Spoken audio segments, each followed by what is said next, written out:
Tonight, from M&T Bank Stadium in Baltimore, Maryland, it's a special prime-time edition of the NFL on EA Sports.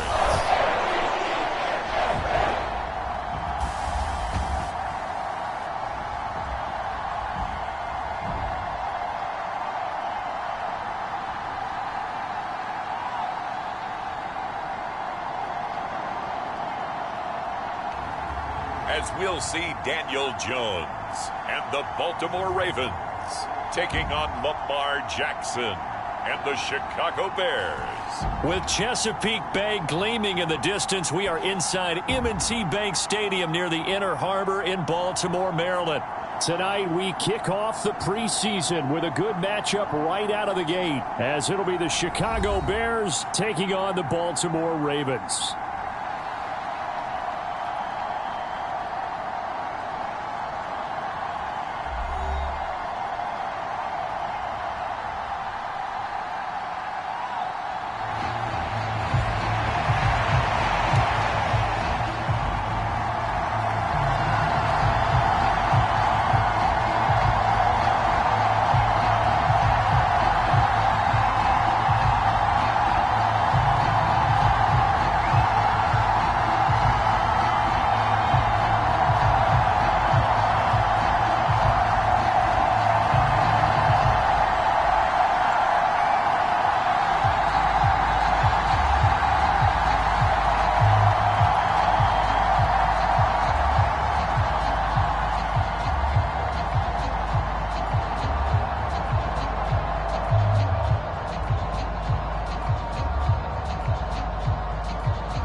Justin Tucker set to boom this one away. And off we go from M&T Bank Stadium. And no run back on the opening kickoff. It'll come out to the 25. So here are the Bears now for their opening drive. They will be led out by the former Heisman Trophy winner back in 2016. Always a handful to contain, Lamar Jackson. Early part of his career, defenses really had to focus on his running ability, and they still do. But now, he's turned himself into a true dual-threat quarterback. When he plants his cleats in the ground and turns it loose, good things happen downfield. They begin the drive with Johnson. And that is the kind of tackling they want to see all game, as he'll lose yardage to start things out. It'll go as a loss of a yard on the game's first play. Second down. Sometimes you just sit back and marvel at what he can do defensively. Speed, strength, quickness, he's the whole package. And that package just wrapped up the runner for a loss.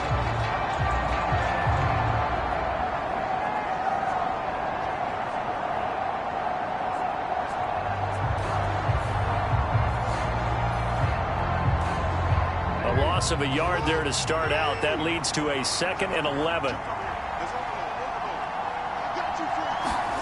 Jackson. Throwing left side, it's complete. And he gets this one just shy of the 40, down at the 39. First down for the Bears, a gain of 15. That's tough to play zone defense when they can just curl up right there in front of you. Yeah, absolutely. Well, we talk about finding the soft spot defensively. How do you make sure they don't find the soft spot like they did there?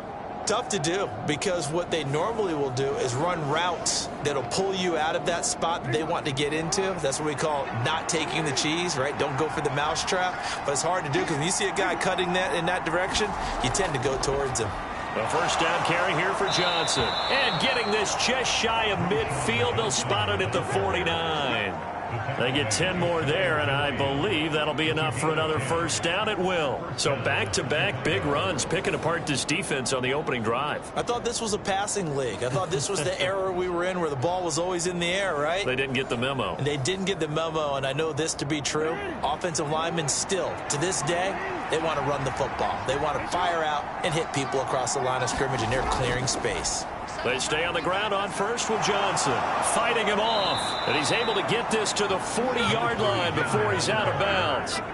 11 more yards that go around, a first down as well. A couple of nice carries back-to-back here, establishing the ground game a bit. Yeah, these aren't bare-bones runs now. I mean, they're getting substantial yardage, the kind of yards you're looking for, right? Let's go ahead and use a cliche. Stay ahead of the change, right? Five or more yards each time. That's what you're looking for in setting a tone and getting your offensive line going. Good sign on the opening drive. So in Raven territory now. Here's a 1st and 10 right at the 40. And they will only muster a yard here to the 38. Defensively, we always know that he is tough in run support, and I think the way that he gets there is he understands what an offense is going to do before the ball's even snapped. A great job of scouting prior to the game, then reading, reacting, and taking the right path to the ball carrier. Here's Jackson to throw. A quick throw knocked away and incomplete. Quarterbacks work all the time on manipulating a defense with their eyes and their head movement. In this case, he just stared the receiver down. That allowed for excellent coverage, able to knock that one away. On 3rd down, Jackson. He'll drop this down to Johnson underneath. And a good job defensively. They stop him short of the first at the 32. Calling a gain of 6 on the play. And that'll bring up 4th down. And they're getting him involved early. You feel like they saw something on tape, or they just have a sense with him because he's had a good week of practice or something in that area that they want him involved. Just as you said, they want him to touch it either in the running game or the passing game, but they must like the matchups they're getting. And on their first drive, the offense staying out there. They're going to go for it on 4th. Jackson. Work in the middle of the field, and he's got a man complete. And he is going to have the Bears first down. They go for it on 4th and 2, and it's a gain of 6.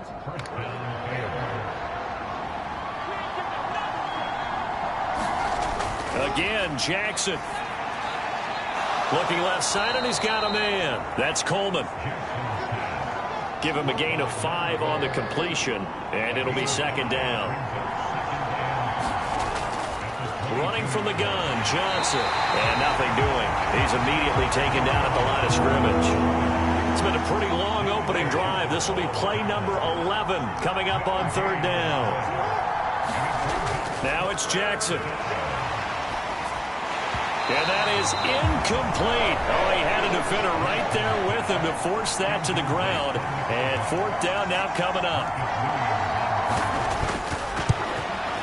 And his kick is right there. It's good, and it's 3-0.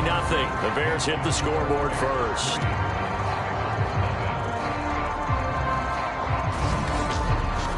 And all in all, a pretty decent opening drive, Charles. Pretty balanced. They had the passing game going and the rushing attack, too. I would think they have to be happy with that start because you get your ground game going, which means your offensive line and your runners are pretty happy, and then you get your aerial attack going as well. So your quarterback and receivers have smiles on their faces. Now both up to speed, awaiting their next possessions for this game. They can't wait to get started again. So here come the Ravens with their first look on offense.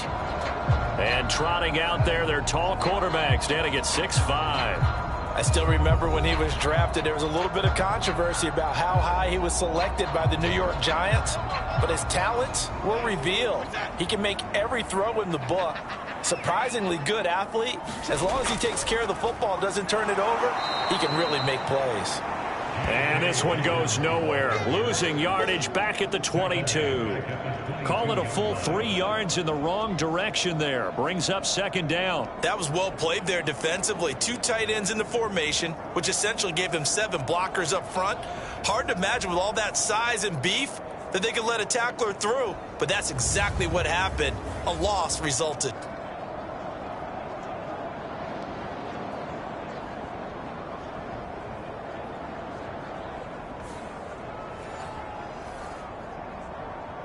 So now they have to contend with 2nd and 13 after the first down run goes backwards.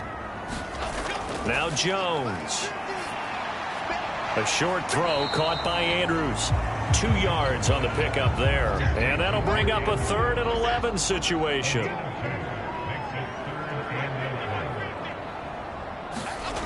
Throwing Jones. Hard throw, incomplete. Facing 4th down, Baltimore will punt. Jordan Stout out there.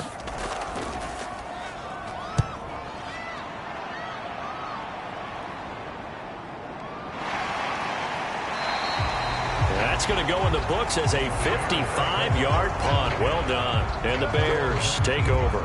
Chicago works their way back onto the field here for their 2nd drive of the game. They've got a 3-0 lead and the football as they start 1st and 10.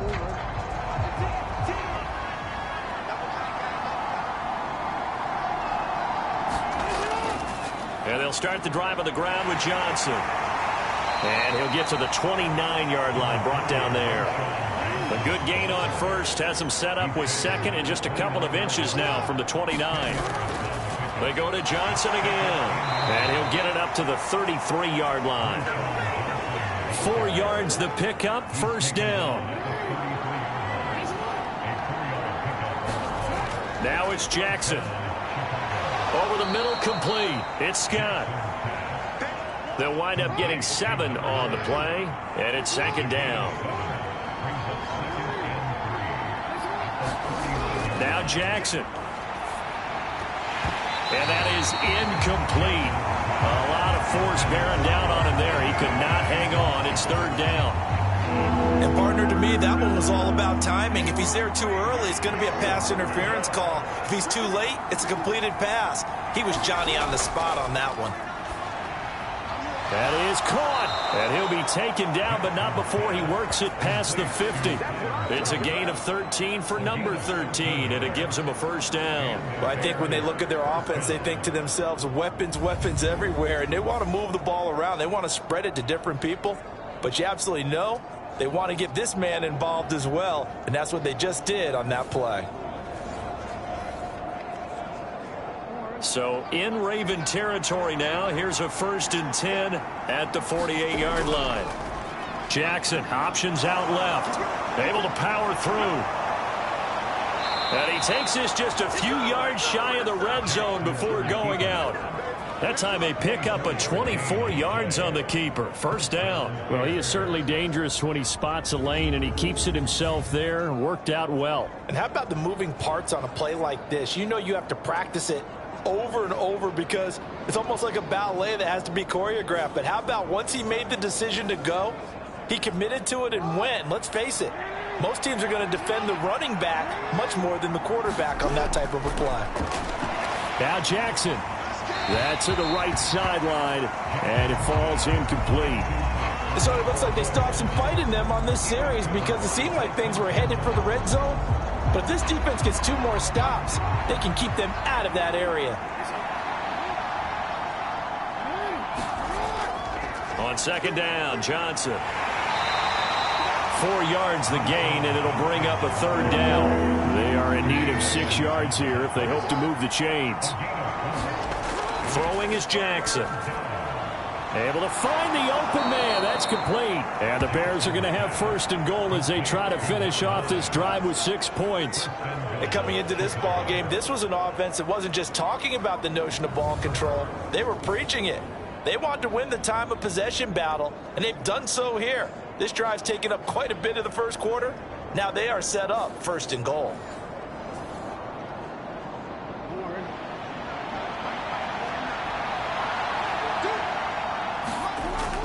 Off the play fake, here's Jackson. Flushed out right. And he is in. Touchdown, Chicago. Lamar Jackson.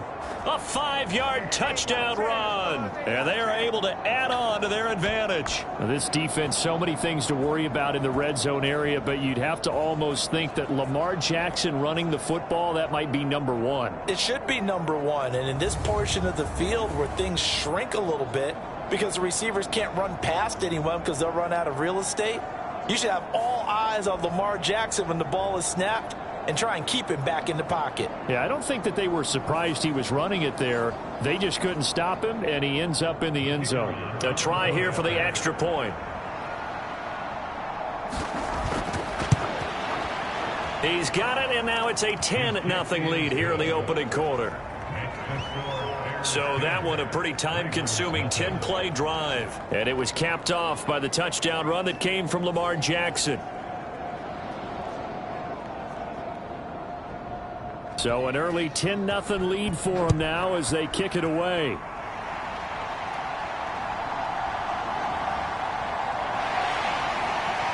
And they'll get him down inside the 30 at the 27.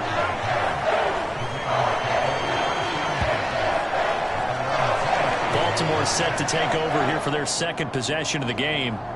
They'll look to get something started. They need to, down 10-0 early as they've got it 1st and 10.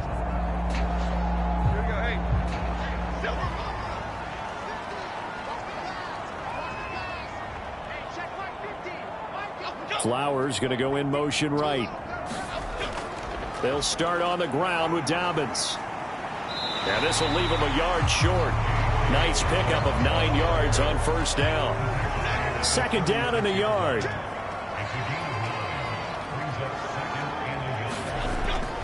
They'll go again with Dobbins. And Dobbins is going to pick up a Ravens 1st down as he gets this up past the 40.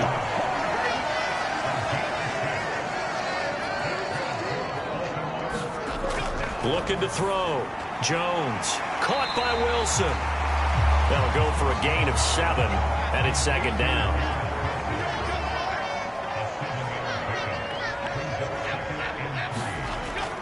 Back to throw. Jones. They set up the screen for Dobbins. And he'll go down, but not before getting this inside the 30. A 1st down there on a pickup of 25. And that was a beautifully executed screen pass. They let the rushers get upfield and get the escorts in front, meaning the offensive linemen, other blockers out in front, completed the pass beautifully. So now you've got all that open space with big guys leading the way. So into Bear territory now. This is 1st and 10 at the 27. Looking to throw. Jones. Throw caught by Flowers. And they'll get this down to the 10. This game not quite as good as the last, but still over 40 yards between the two. 1st and goal, and they got to be thinking a chance to get right back into this football game.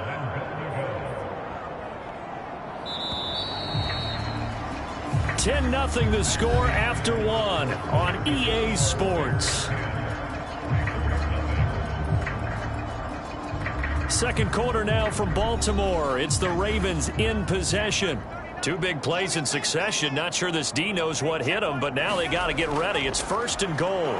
They'll roll him. Hit as he throws. He lost the football. It's loose. And this is picked up by the Bears. And he'll get this back to the 32-yard line. I know it's a phrase that sounds really cool, strip sack, but all we're talking about is getting to the guy, getting to the passer, making the tackle, making the play, but do a little bit extra, right? Stripping the ball out, working the arm free. That's become a big emphasis for all defenders. Yeah, and as a defender with the emphasis, this is something that's practiced. Practiced all the time. Taking the ball away, creating turnovers, that's really job one for any defense because that's how you win in today's NFL. No gain on the play. It'll be 2nd down.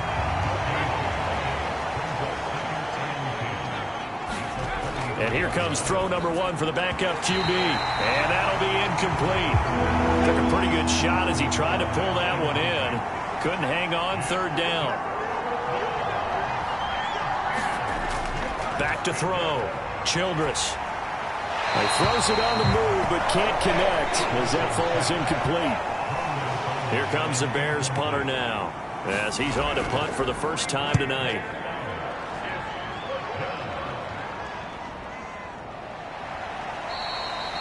It's a 46-yard punt, 2 on the return. And the Ravens, they'll take over. And now Baltimore gets set to take the field. And they'll be looking to atone for last time's mistake of fumbling inside the red zone. Certainly they don't want to do that again. And so much emphasis placed on red zone offense. I mean, you have periods devoted in practice just for that, because everyone knows how vital it is to put points on the board when you've entered that part of the field. And to come away with nothing, that's difficult for a team to handle. Difficult, and now we'll see if they can make it less difficult on themselves on this drive. Well, there's a new man here under center. What do you think they saw to acquire him, Charles? I think they went back to their old scouting reports, because those never go away. And I think that they liked him when he was coming out of school, didn't have the opportunity to get him. But now with this opportunity, they think they can get him back to his former level. So from the 36 now, 1st and 10.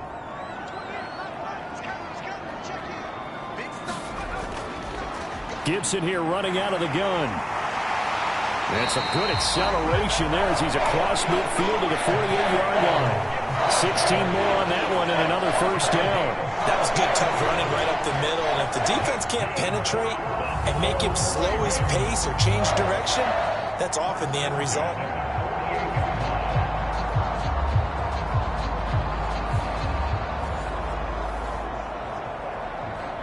This offense finding its legs now. Here's another 1st and 10. Looking to throw. Gallagher got his man complete over the middle. It's Thompson. And he is tackled inside the 40, not quite to the 35. On 1st down, Gallagher. And he'll complete this to Gibson. And he'll have a gain of 3 to the 33. From the 33, here's 2nd down and 7. Back to throw. Gallagher. 8 yards that time, able to take off, and the result is a 1st down. Brandon, you know more about quarterbacks protecting themselves, but I have to admit it, I liked what I just saw there. That rookie wasn't afraid of absorbing a big hit. Now, you don't want to see him taking those shots all game long, but he picked up the 1st down, kept fighting for yards, and was willing to embrace some contact to keep the play moving.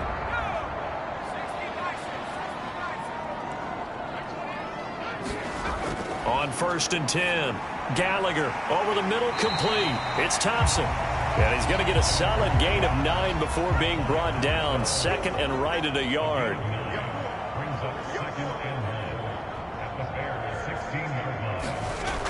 Operating from the gun, Gallagher, and that is incomplete. This will be play number 8 here on the drive. It's 3rd and a yard. Looking to throw, Gallagher. And he'll be taken down, but he does have 1st down yardage. Haven't met a quarterback yet that didn't enter the league with a massive chip on his shoulder if he wasn't a 1st-round pick. They want to show the league that they made a big mistake. Determined to get the 1st down there, no hesitation at all to tuck it and go. I bet he would have tried running through their entire defense if it meant reaching that marker.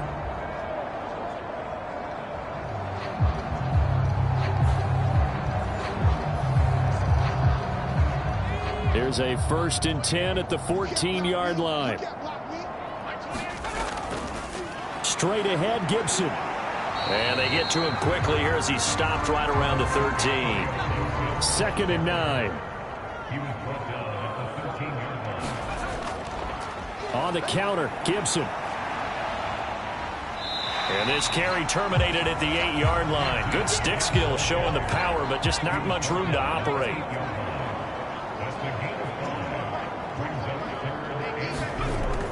On 3rd down, here's Gibson. And he won't get close. Only a yard, 4th and 3. Well done to sniff that out defensively. He had it diagnosed pretty quickly. I love that description because diagnosed is perfect on that one. Read his keys, made the play, and he couldn't even get going moving the football.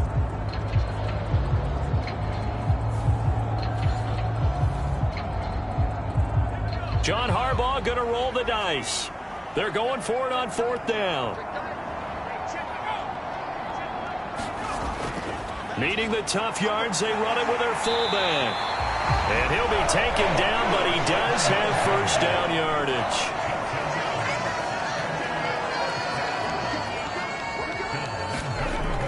Now they'll switch it up here and look to throw. And this is caught. Touchdown, Baltimore. A great play there. There to make the grab. And the Ravens have got it back to within a score. This is where, as a tight end, you've got to really sell that this is a run. They're going to fake the give, hope the linebackers bite, and here they do just enough. That split second, that's all it takes for that tight end to leak out into the end zone. Touchdown. Justin Tucker for the extra point.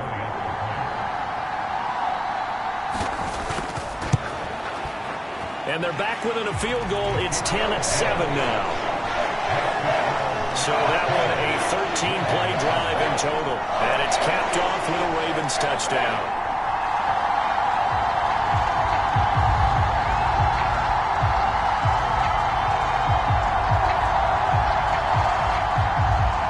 Tucker now to kick it away following the touchdown.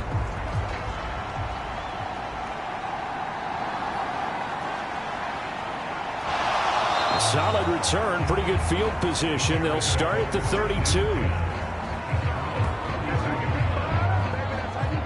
Another drive coming up for this Chicago offense.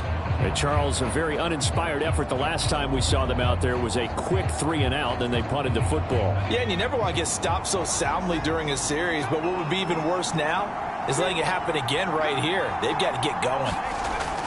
They start the drive here with Gainwell. And he maneuvers up the middle for 3. And it's 2nd down.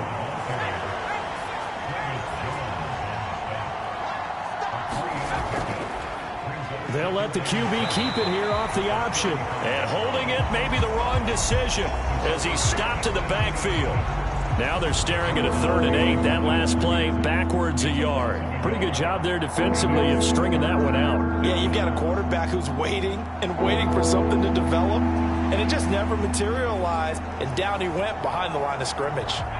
The Bears on 3rd down, 2 for 5 to this point. This is 3rd and 8. Back to throw. Childress. They lost a big chunk, 6 yards there. It leads to 4th down.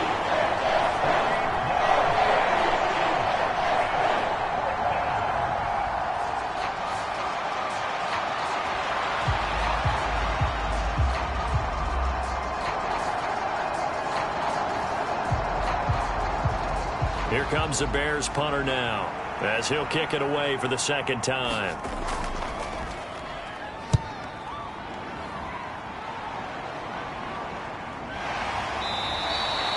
47 yards on the punt that time, just 1 yard on the return. And they will take over 1st and 10. Here comes the Raven offense now, ready for another possession.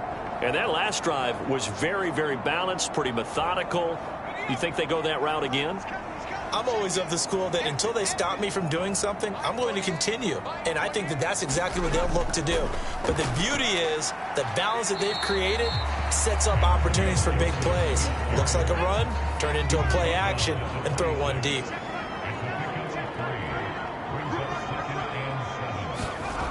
To throw on 2nd down. Gallagher. He's got Thompson here, complete.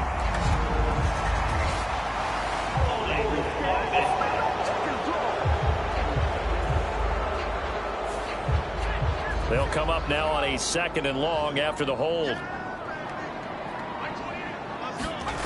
Operating from the gun. Gallagher. He's going to drop this one down to Gibson. And from the 15, they're able to work this up to the 20 for a pickup of a handful. 3rd and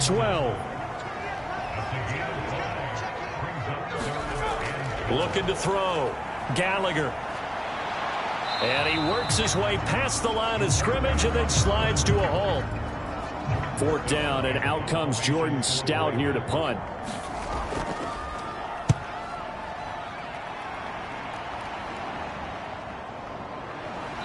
Second quarter action with 1:59 remaining. At the line, prepping for their next drive, the Bears offense. As we eat closer and closer to intermission, Charles, remember last time out they punted. They would love to get points here, especially if this is going to be their final possession of the first half. Yeah, and this is what close games feel like because the pressure is on both sides, but sometimes the pressure is a little bit higher on the team with the slight edge because they're trying to hold on to that, trying to increase it. Let's see how this one continues. 2nd and 6.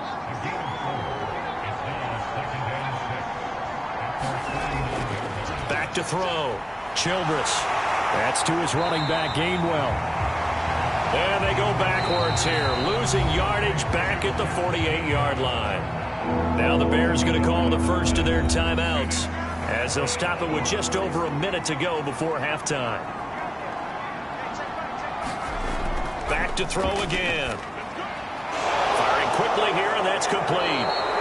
And he's going to be taken down with the first down at the Ravens' 41-yard line. Now the Bears going to use the second of their timeouts as the stoppage will come with a little under a minute to go in this first half. They'll look to throw again.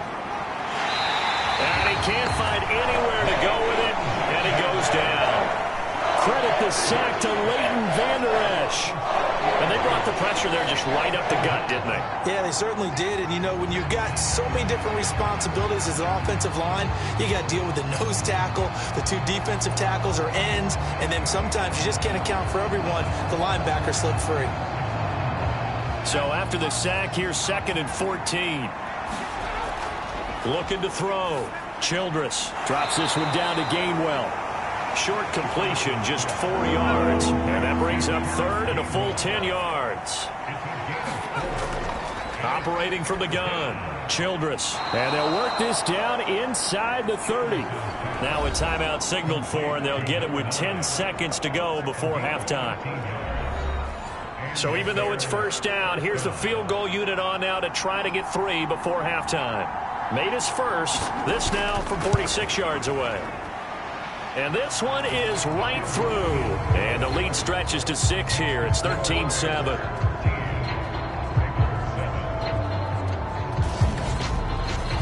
So they're able to end that drive with 3 points in this one-possession ball game. And ideally, you want to end every drive with points. Most quarterbacks would tell you, let's end it with a kick, right? A PAT, that's number 1. Field goal, you'll take. Punts, you really don't want to do that. In this case, they'll take the field goal and get prepared for the rest of the game.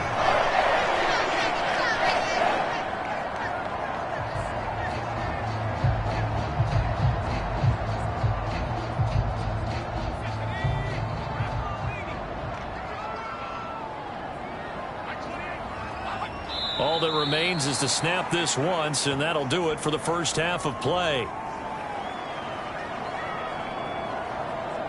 So we have reached halftime in our first preseason matchup of the year. As we'll get you down the coast to Orlando for Jonathan Coachman at our EA Sports Halftime Report. Coach! Okay, Brandon, thank you very much. Back to you guys in just a minute as we've started the countdown to opening night. Remember, the preseason has shrunk from 4 games down to 3. So just 2 more weeks of preseason action follow this, and then we get it all started on the first Thursday after Labor Day. In our game, most of the starters have made their cameo and departed, but plenty of youngsters out there with a lot to gain or lose as we get you right back out to Brandon Gaudin. And no run back here as the third quarter will commence with a touchback. Out come the Ravens now. They'll go on offense first here in this third quarter. Well, out of the locker rooms here they come. Their first drive of the third quarter. And, Charles, they're trailing in this ball game, but we got a tight one set up to be a very entertaining second half. And as we know, partner, in the NFL, there's trailing and there's trailing, right? Sometimes you're discouraged by how much you're down, but in this case, this is a tight ball game, so there's a sense of optimism here.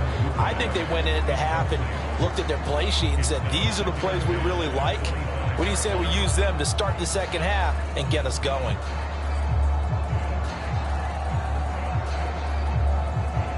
Following the incomplete pass, here they go again. 2nd and 10 from the 25. A give to Gibson running right. And not much to speak of. Call it a 1-yard gain up to the 26. They'll come up now 3rd and 9. Back to throw.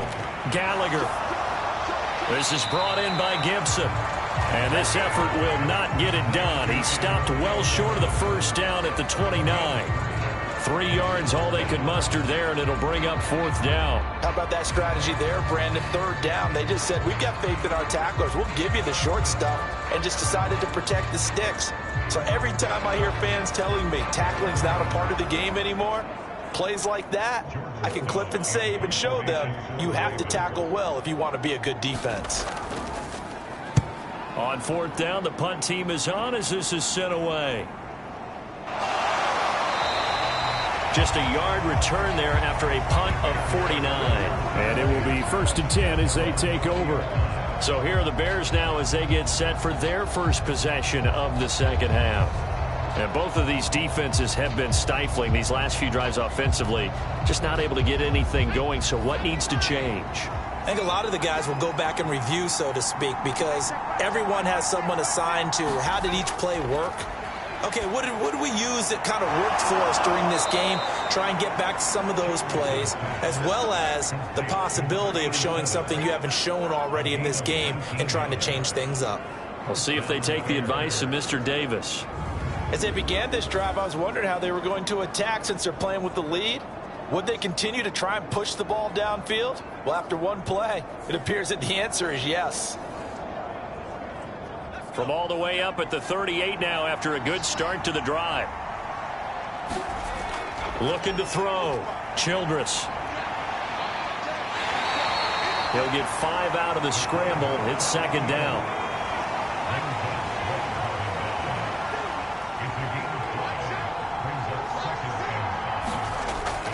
Back to throw.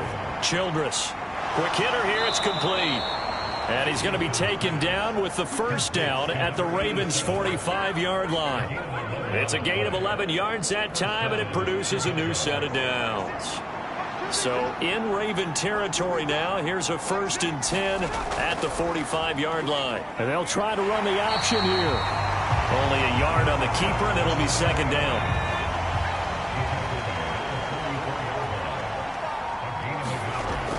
Looking to throw. Childress. Short throw. He's got Kraft.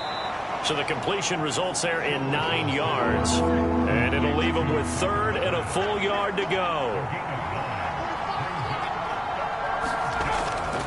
And they'll try and run for it with Gainwell. And he gets it to the 32. Good enough for a 1st down. A 3rd down gain of 3 yards, and that'll be enough.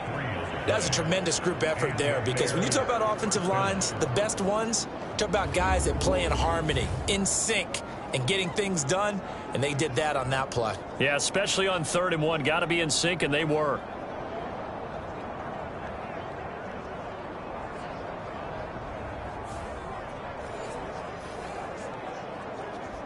From the 32 now, here's 1st and 10. Back to throw. Childress. That's going to be knocked away and incomplete. Now a 2nd and 10. Looking to throw. Childress. And that'll be off the mark, too far out in front, and it's incomplete. This offense was on the move. Now 2 straight incompletions have them looking at 3rd and 10. Operating from the gun. Childress. And that's incomplete. Now we've got a field goal coming up here for Chicago. This will be from 49 yards out. And this one looks good. It is good. Right down the pipe. And now it's a 2-score game at 9, 16-7. So the lead grows here incrementally, but I think the way their defense is playing, you feel okay with just getting 3. They've definitely been stout so far, but now that could all change, because if one guy gets loose for 70 yards, this is a different game. But as it stands, field goals are good. Just keep adding to that lead.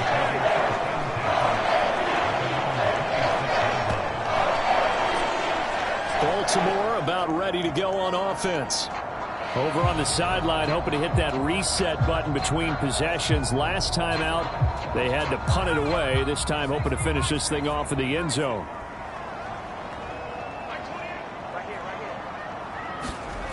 Throwing to start the drive. Gallagher. And this one is going to be off the mark, too far out in front. Here's 2nd and 10. Throwing again. Gallagher. On the throw, led him too much that time. It's incomplete.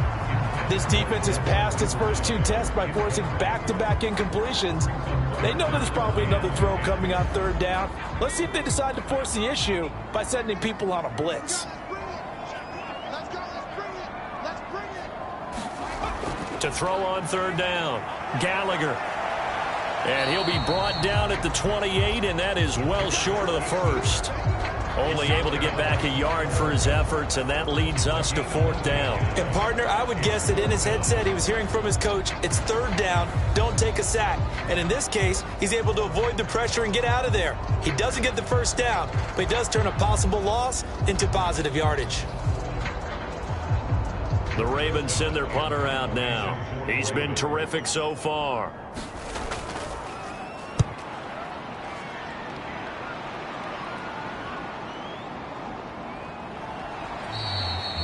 That'll be a 41-yard punt, just 1 yard on the return. And out will come the offense as they take over.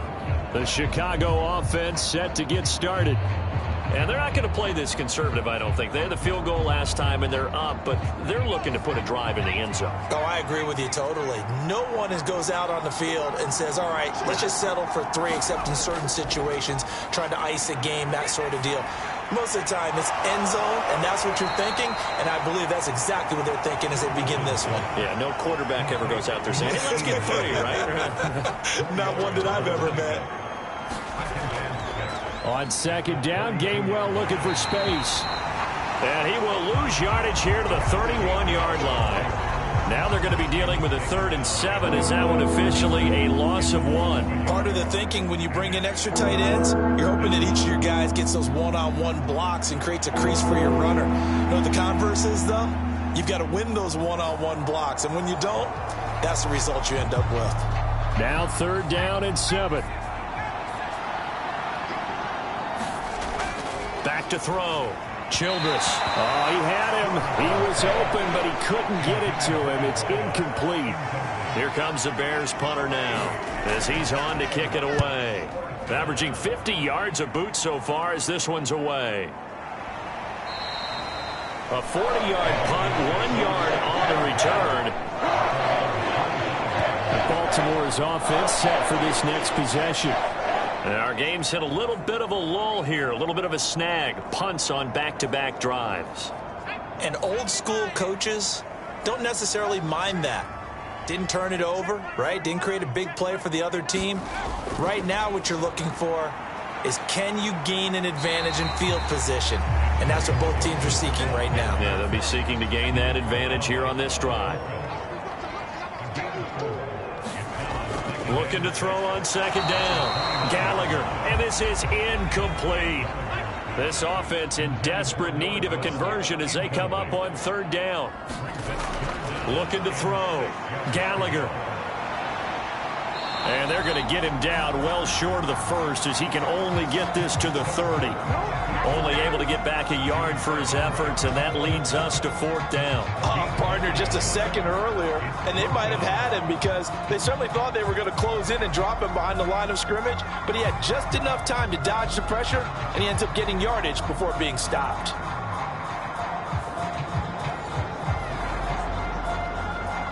The Ravens send their punter out now as he'll come on for his 5th kick of the night. Averaging over 50 yards a punt so far as this one's away. So a change of possession here on the punt. And now Chicago getting ready to go as they take the field.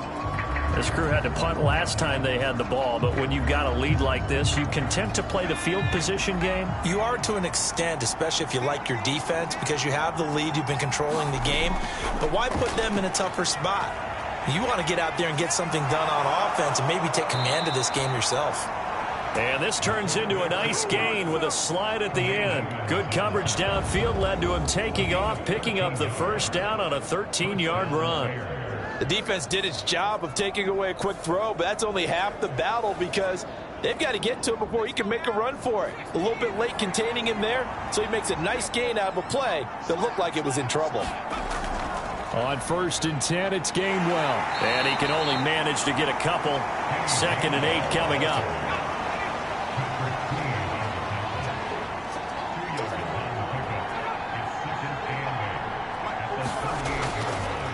Again, a run with Gainwell. And they will only muster a yard here to the 38. Here comes 3rd down at 7. Back to throw. Childress. And he slides and covers up at the end as he's going to be able to pick up decent yardage. Pretty solid gain of 7 yards that time as he scrambled, but now they face a 4th down. That looked great when he first took off because in my mind, there was room to run and he had the marker in his sight. But I certainly didn't expect him to close so quickly, and neither did he. They got to him just in time, and now that forced him to make a decision with his 4th down call. Here comes the Bears punter now as he's on to punt for the 4th time tonight. This is away, but boy, headed straight for the sidelines. And the punt over the side in the air, and the spot will be inside the 35. The Ravens offense now, they get set and head back onto the field. See if they can put this drive in the end zone, Charles, because it's been a little bit of a rough go at times. They've had to punt the football a ton in this ball game because of stalled-out drives. So are you saying that you're kind of tired of seeing the punter run out there and do his thing during this game? Is that what you're trying to say? Well, I mean, I'm okay with it. I have a feeling that this offense, they don't want to see the punter again. And frankly, the punter doesn't want to run out there anymore himself. He would love to see his offense put together a drive and give his leg a rest.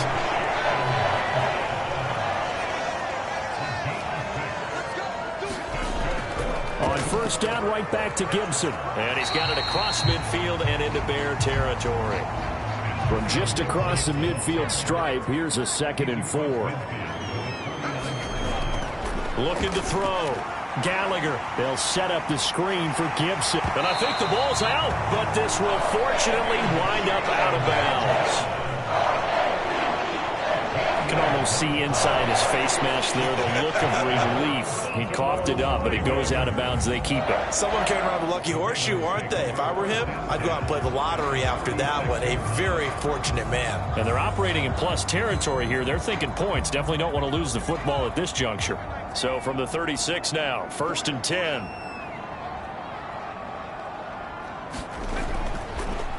First down, a run with Smallwood. And he is met in his tracks behind the line of scrimmage. He'll lose a yard there, and it's 2nd and 11. Well, we saw a lot of negative plays that resulted in plenty of lost yardage in the first half, and that trend is continuing here.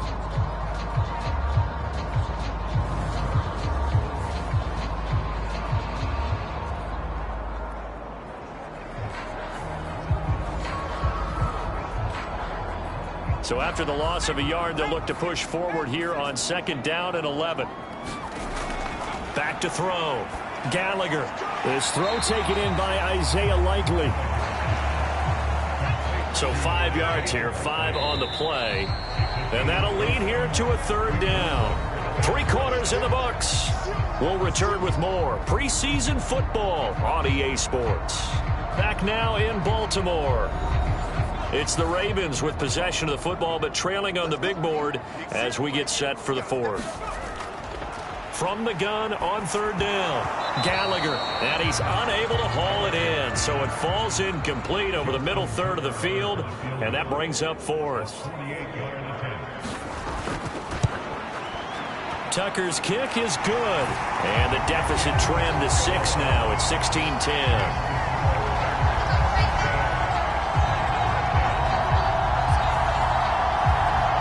So they needed 2 scores to get back in the game. The field goal there, maybe not exactly what they wanted, but the necessary first step. There's still time remaining, and there's enough time to get it done. They've got to get it the least a 3 and out here to get the ball back, preferably a takeaway.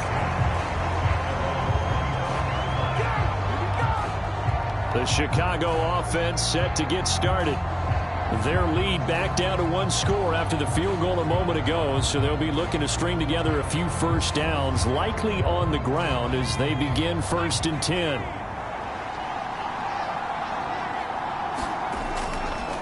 They'll start out here with the option left. And from the 25, they work this to the 29, a gain of 4. 2nd and 6, just inside the 30.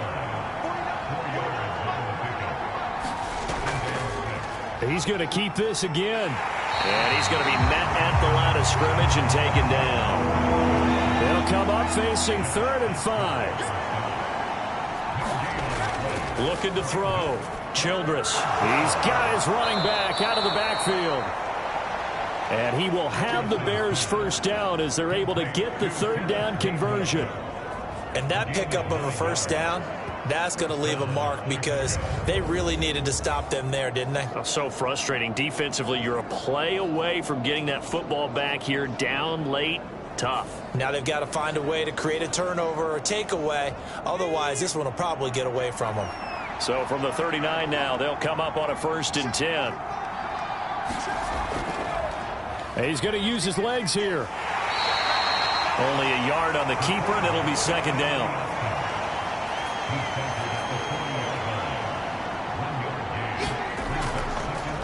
Now an option play, and he'll keep it. And he probably should have given that one off as he's going to get hit and taken down behind the line.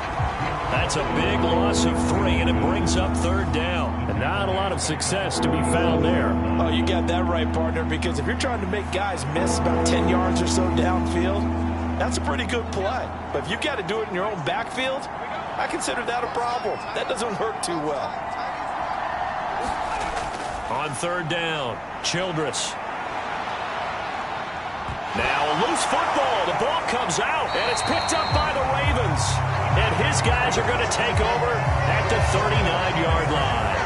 Well, partner, here's where team football gets tested a little bit because I know the defensive guys were over there chilling on the sidelines, and all of a sudden, they heard the sudden change call because that fumble puts them right back on the field, and they've got to go out and finish the game now themselves. Absolutely. Nursing that slim lead here in the 4th, a costly turnover.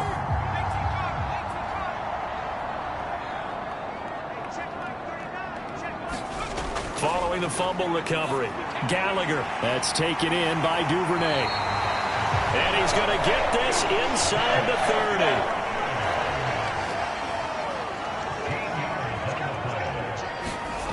30. Throwing on 1st down, Gallagher. He's got it complete to Thompson. And down inside the 15 he goes. 12 yards that time for number 12 as they move the chains.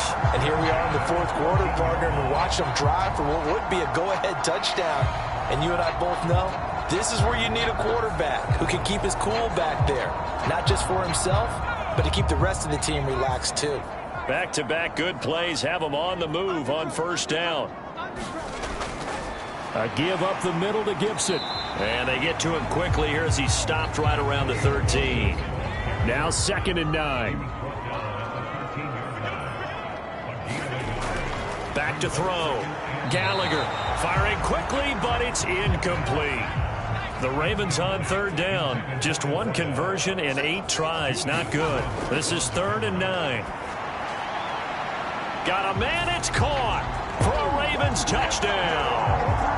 From 13 yards out. And the Ravens are an extra point away from taking the lead here in the 4th. There was a lot of zip on that pass, and baseball might have called that a frozen rope. I like it when you bring the diamond into the game. I'm going back to the gridiron. Had some heat on that bad boy. Sometimes you throw a touchdown pass, and sometimes you throw, what, a touchdown strike? There you go. That's my man, in concert. Now Tucker to add the PAT.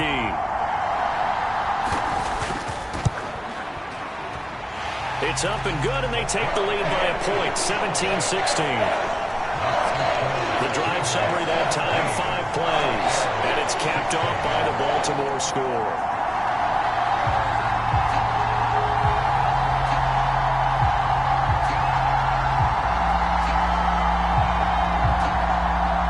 Tucker now to kick it away following the touchdown.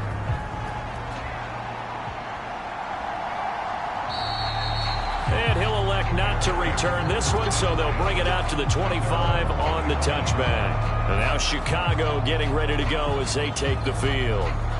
We certainly have a good one on our hands. They're trailing after that last touchdown, but now a chance for this offense to try to snag that lead right back here in the fourth quarter. Throwing to start the drive. Childress. And a quick throw here that's complete. And he's brought down, getting this one up to about the 35. On first down, Childress. And he'll protect himself at the end here as he winds up getting pretty decent yardage. From the 43, here's second and a couple. Looking to throw. Childress. Oh, that's into double coverage and intercepted. Picked up by Brandon Stevens. And the return comes to a halt right at the 44-yard line. Well, this had trouble written all over from the start. He's got 2 extra defensive backs in the game he's got to deal with. They're in a dime set. So everywhere he's looking, he's seeing a different color jersey. And sure enough, this one winds up being intercepted.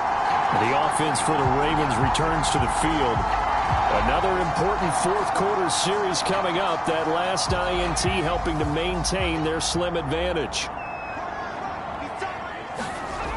On first and 10, Gallagher. Got his man complete over the middle. It's Thompson. And he's taken down inside the 30. 16 yards on that one at a Raven first. Well, it may seem a little unorthodox to some people. Got the lead, fourth quarter, yet he's still firing away. I think he believes that's the best way to go ahead and win the game. Yeah, a lot of coaches say, let's just run the football and be conservative. He's sticking to his game plan. No, that is his game, and that's what they're going to ride.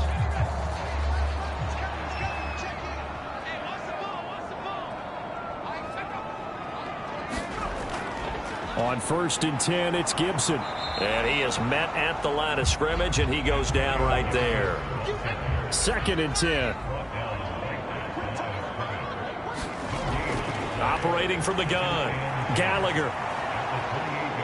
And he's going to be taken down here. A sack back at the 32. More than one defender there, and that's a loss of 5 on the sack. I think a lot of time when we see a sack, you say, well, you blame it on the offensive line, the quarterback, but here, maybe you just tip your hat to the defender. What a play.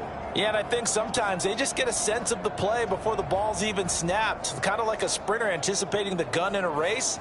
They're off, and guess what? The quarterback's down. The Bears bring out an extra defender in the secondary now for third down. Operating from the gun, Gallagher. And the throw there going to be incomplete. So here comes Justin Tucker in a big spot. This to get the lead up to 4. And the 38-year-old vet able to split the uprights. And they add on and get a little bit of a cushion. It's 20-16 now. So they get the 3, but you wonder now, is that going to be enough? Excellent question, because when I look at the smiles on that side of the field, they're a little tight, aren't they? If they had scored a touchdown there, those would be big half. Allen hit. He lost the football, and it's picked up by the Ravens. And they're going to set up shop at the 27-yard line. As that ball got away from him, and he saw the opposing team recover it. You felt his pain? Oh, I felt his pain, and you know what was going through his head. Tuck it away. Take care of the ball. All the things he hears all week in practice, he didn't carry it over into the game.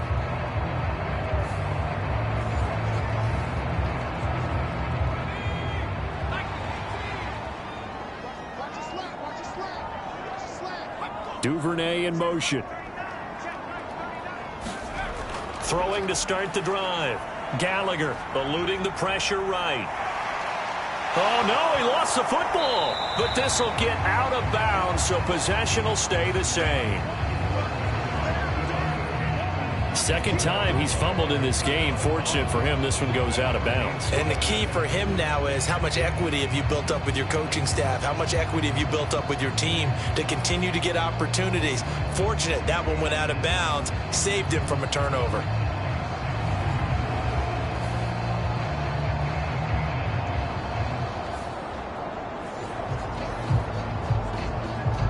The fumble on first down. Now here's second down.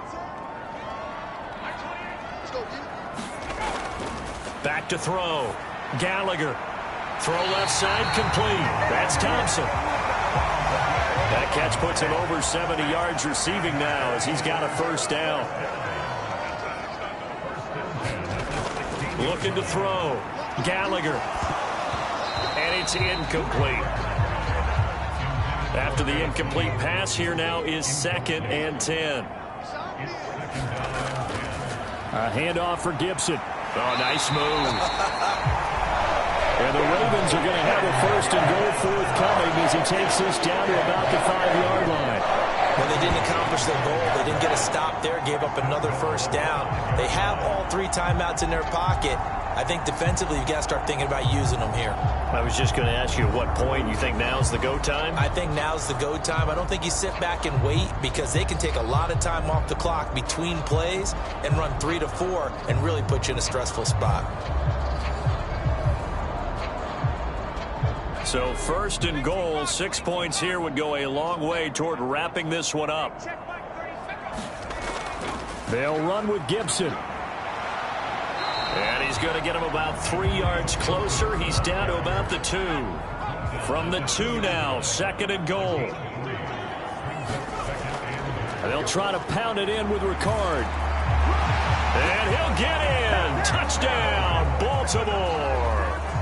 Patrick Ricard taking it in from 2 yards out. And the Ravens get an important score there to extend their lead here in this 4th quarter.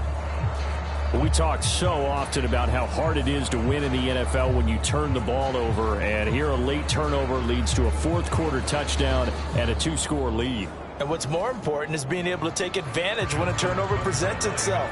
You've got to come up with points to make the other guy pay. They're able to do so here, and they've got a pretty good chance now of winning this football game.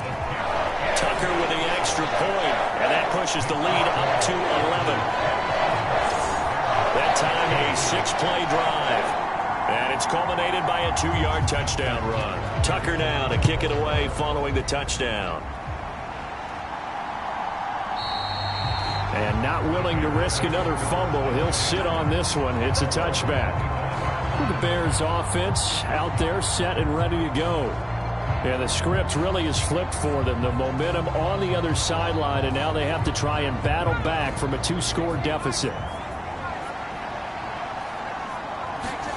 Trying to shake off the interception from the last drive. He'll look to throw. And able to break one tackle, but then quickly brought down. But a nice little gain. So not quite a first down just yet as they come up on 2nd and less than a yard. Back to throw. Childress. And he bats it away, and it falls down incomplete. Well, this crowd trying to force a false start here. 3rd and inches. Pass taken in by his big tight end. And he will have the Bears first down as they're able to get the 3rd down conversion. And in a 2-score game, obviously every play, every 3rd down like we saw there, magnified, big pickup. It was a huge pickup. What they really want, though, is to not even get to 3rd down. They've got to maximize time and conserve as much as possible. 2 minutes left to play in this football game here on EA Sports. All 3 timeouts remain, but they've got to score quick. It's 1st and 10. Looking to throw. Childress. He finds his man. Complete. That's Warner. 2nd and 6 coming up. They'll stick with the passing game as he looks to throw. And that will be incomplete. Trying to dial up the long one way out there, but it'll be 3rd down. Again, he'll drop to throw. He's got his target. That's complete. And he's going to be taken down with the first down at the Ravens 30. And he's going to go down. They get to him back at the 40. They'll come up now. This is 2nd and long. And this throw incomplete. Well, the defender all over him that time, and it's going to lead to 3rd down. Back to throw. Childress looking deep downfield. And this is caught for a touchdown. So hang on now. Things just got a little bit more interesting here in the final minute. I'm not sure win-win is the proper term here, but it certainly felt like it. They got the touchdown they needed, but if I'm on the defensive side of the ball, okay, you got the touchdown, but it sure took you a long time. Yeah, because offensively there, you're probably hoping for a 1 to 5 play drive. That one ate up a little more time than they were hoping. You're exactly right, and if you have that 1 to 5 play drive, you actually build up momentum and even more hope. When they had to slog their way downfield, they got the touchdown, but it's almost like, doesn't feel right. Exactly.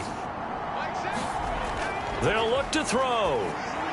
And he's got it. So the try for 2 successful. And with it, they're back within a field goal. So the deficit now 3 after the huge conversion, but they need to get the football back. So this is where special teams really comes into play, because getting the ball back, it starts with this next kickoff. How do they get downfield? Either jar it loose or get the ball back themselves. That's going to be key for them. And this is going to be recovered by the hands team. And that should just about put a capper on this one. Fourth quarter, they felt like they needed the football back. Unfortunately, they couldn't get it. And I know we brought analytics into the game, and someone has said here that the data says that when a team's expecting an onside kick, 80% of the time, the team expecting it, they do actually recover the ball, which is what we saw here. I just wonder if that number is much more of a anecdotal type of a number. Kind of like when the coaches tell us, well, when you score on special teams, 93% of the time you win the game. I'm still waiting to see that number is empirical. Now the Bears going to call the first of their timeouts as the clock will stop with 37 seconds to play. He's going to get it again. Just looking to get forward and protect the ball. Now the Bears going to use the second of their timeouts. That'll leave them with just 1 remaining in this fourth quarter of play.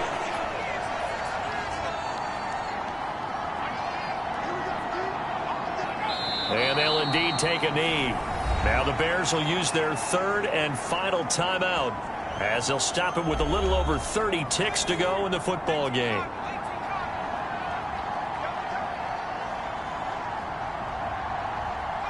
And they take a knee.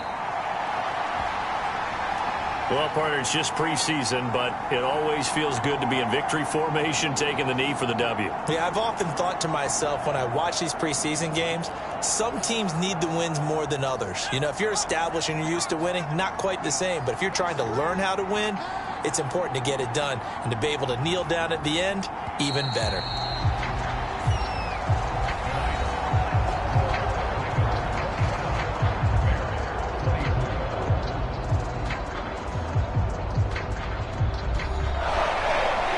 An excellent come-from-behind victory, Charles, especially there in the fourth quarter. Both offense and defense were clicking. They're going to feel good about this one. Boy, are they ever, because the deficit they faced certainly wasn't small. They obviously did not give up on that one, and in the end, how about that come-from-behind victory? They'll cherish this one for a while. So that'll do it for us. For Charles Davis and all our crew, I'm Brandon Gaudin. You've been watching the NFL on EA Sports. The Ravens are victorious here as we say so long from Baltimore.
tonight. From Acrisure Stadium in Pittsburgh. It's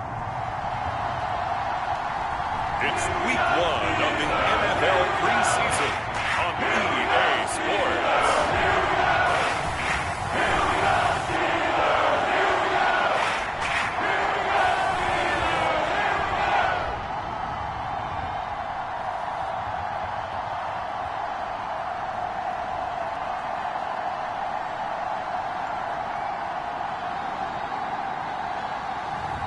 It's the Pittsburgh Steelers taking on the San Francisco 49ers.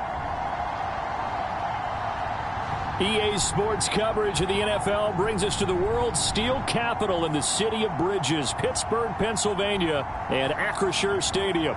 But tonight we've got a preseason matchup, as it'll be the San Francisco 49ers taking on the Pittsburgh Steelers.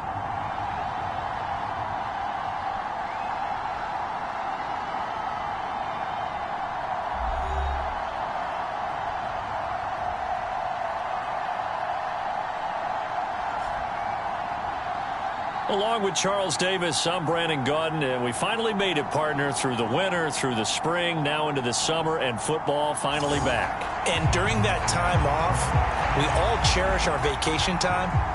But admit it, you're the same as me. When you were working out, when you were doing things, you thought about football, didn't you? And you couldn't wait to be back up here again.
Now the Michigan man, Jake Moody, to get us started. And with the terrible towels waving wildly, we are underway from Pittsburgh.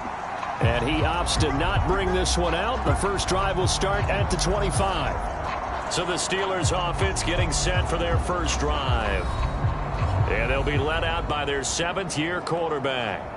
And when you watch Kenny Pickett play, you see a young man who got better every season in college and really blossomed in his final campaign, took his game to a new level, and made him a first-round pick in the NFL. He's the type of kid who can beat you with his mind, beat you with his arm, and occasionally with his legs. A tough, skilled performer. Kenny Pickett, he's got some moxie to him. They'll break the huddle, come up on 2nd and 8 at the 27-yard line. From the gun, here's Pickett. Oh, his first throw of the game, going to be intercepted. Picked up by Talanoa Hufanga. And he's going to get this on down to the 13-yard line. Brad, I wonder if someone's down there checking on the head coach right now, because he might be in a little bit of shock after what just transpired. Instead of a lengthy opening drive to deal with, his guy stepped up and stole that drive away. Momentum on their side now. How will they attack on offense? So here are the 49ers and their offense in great field position already. And they are led out there by their mobile quarterback. I tell you what, when he is on schedule for that week, secondaries take notice, because you've got to stay alert back there on every snap. A truly powerful arm, one that's capable of challenging any level of the defense on any given play. That's why so many scouts preach arm talent when preparing for the NFL draft. A quarterback with arm strength to make every throw in the book, he's an asset to have in any offense. And the Niners are going to have a 1st and goal coming up as the tackle made at the 3-yard line. And that's an early scramble that can be viewed positively by either side. From the offensive point of view, it begins to establish him as a possibility to keep it on certain plays. And defensively, they avoided giving up a huge play in one of their first tests in containing a quarterback on the run. 1st and goal, a chance to convert that early turnover into points. They'll run with Hall. Able to get a couple here, but won't get across the plane as they stop him right around the 1. Good work there, holding him out on first down. And this is going to be a battle down here on the goal line. Can they hold their ground for 2, maybe even 3 more plays? 2nd and goal from the 1. He'll drop to throw. That'll be caught by Ayuk. Touchdown, 49ers. A 1-yard touchdown pass. And the 49ers take the early turnover and convert it into an opening touchdown. So 2nd and goal there from the 1. They go to the air. And the perfect down to throw the football in this sequence. 2nd down is always kind of the, do they throw it, do they run it? They worked it out to perfection on that one by throwing it into the end zone.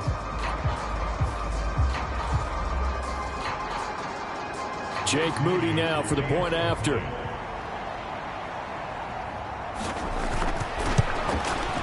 And the 49ers grab a 7-0 lead. Scoring summary, 3-play drive. And it was Brandon Ayuk capping it off with a touchdown reception. And this will not be returnable. It's out of the back of the end zone for a touchback. So Pittsburgh retakes the field for their 2nd offensive possession. And the interception on that opening drive winds up leading to the touchdown, so now it's kind of time to start over. Yeah, it certainly is, and his first throw of the game. But I like the way his guys rallied around him. Oftentimes, the quarterback is the leader, right? He tells everyone what to do. In this case, I noticed his linemen around him kind of patting him, saying, let's go, big boy. You're still our leader. First play of the drive going for 14 and also going for a first down. A good run there off right tackle in an old school NFL football. The right side, the offensive line, often known as the nasty side. The left side, usually the technical side. Kind of reminds me of the old Atlanta Falcons 2009, 2010. That's how they constructed their offensive line. So from the 39 now, they'll come up on a 1st and 10. Back to throw, Pickett. And the Niners get there and bring him down. Javon Kinlaw gets him for a loss of 8. What great push up front. They were trying to set up a screen there, but that one just too slow in developing. Yeah, too slow in developing and well read, because that ends up being a bad feeling for the quarterback. When he's got no blocking in front of him, his guys are just going to let defenders go, and they're coming for him. So if it's not there, you just got to throw the ball at the turf at your running back's feet. So that complicates things a bit here. 18 yards to go now on 2nd down. Now Pickett. He finds his man, complete. That's Cox. That's a staple of this offense. Drag route to the tight end. Yeah, he's unable to use his size to break off much more yardage after the catch, but still an effective gain nonetheless. Throwing on 3rd down. Here's Pickett. A short throw pulled in by Woods. And he'll go out of bounds. It appears right at the 45. It'll go down as a gain of 6. And that's going to make it 4th down. Now that tight end position, it just seems to continue to evolve every year in the NFL. Yeah, you're getting really terrific athletes. A lot of them maybe were wide receivers at one point. They continue to give you speed, great hands, and big bodies, which make them excellent targets for quarterbacks. The Steelers send out their punter now, as he'll come on to kick this one away. And he'll get off a fairly short kick here, as this is toward the sideline. And now where will the side judge stop his walk? That's the question. He says it crossed out of bounds at about the 17-yard line. Back out there comes the 49ers offense, ready for their 2nd drive. They'll be looking to duplicate that first drive, the one that got them that 7-0 lead. Of course they would. Look, they're on the road, so getting the 7-0 lead was huge for them, right? Imagine getting up 2 touchdowns on the road, taking the crowd out of the game. Would be ideal. Pass the 20 for a short gain, 2nd down.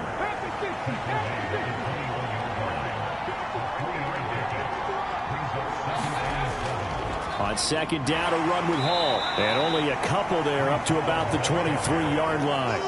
They'll need 5 on this play to move the sticks. On 3rd down, here's Hall. And he will find his way forward to about the 23-yard line. Just a 1-yard pickup there, and it'll be 4th down. Well, this was just simply excellent defense. On this 3rd down, they had to be alert for the possibility of a pass, but that didn't stop them at all from understanding what was going on when they decided to run the football, and they just swarmed and stuffed them for almost no gain. On 4th down, the Niners trot out Mitch Wishnowski to punt the football.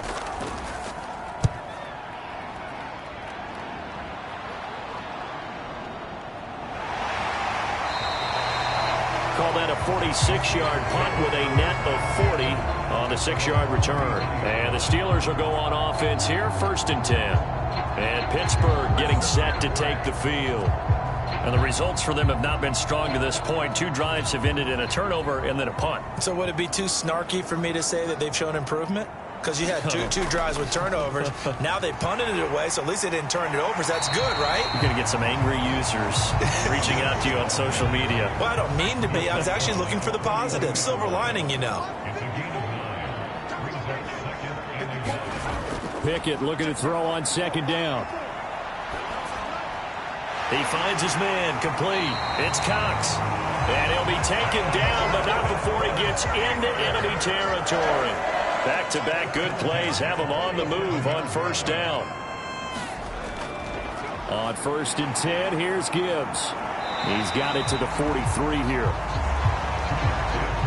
2nd down and 6 now. On any running play that's called, they're always hoping that it's going to break big and go the distance. But when you get a nice gain like that, you're able to do so many things anyway. You can come back and run essentially the same play again, continue to move the ball on the ground, or you can decide to throw the ball now because usually you have the defense back on its heels. That's caught left side. Myers with it. So that'll be no better than an incompletion. And that's going to bring up a 4th down. As a defense, you're more balanced when you're in zone coverage because you're able to keep your eyes on the quarterback and see the play develop in front of you. They're able to keep the quick pass in front of them and stop it right at the line of scrimmage.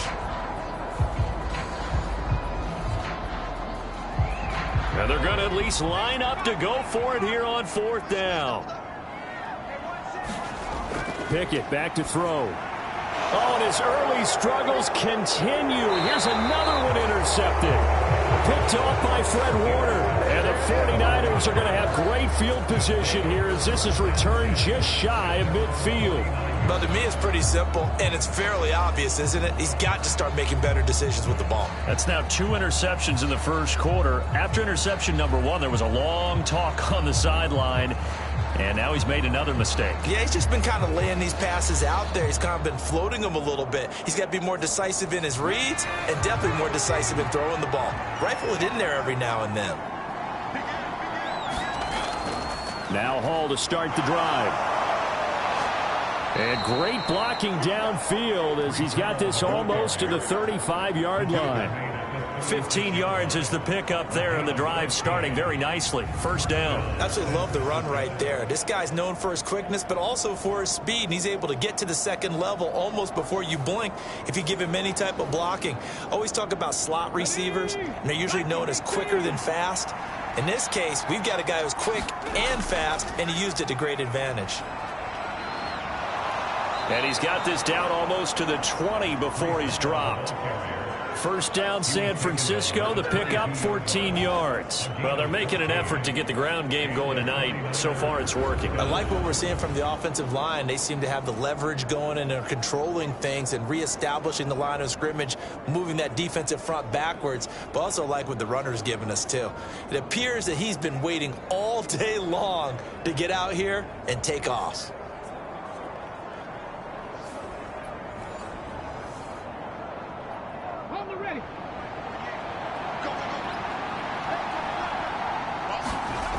Back to throw now on 1st down. And he's going to go down. Back at the 27-yard line. He's sacked. The sack recorded. It's a loss of 5, and now it's 2nd down. And we all know how talented this guy is who's calling the signals for him. But even the best in the game, they can struggle against a good, cohesive zone coverage. Can't find a gap in the secondary quick enough, and he ends up taking a sack.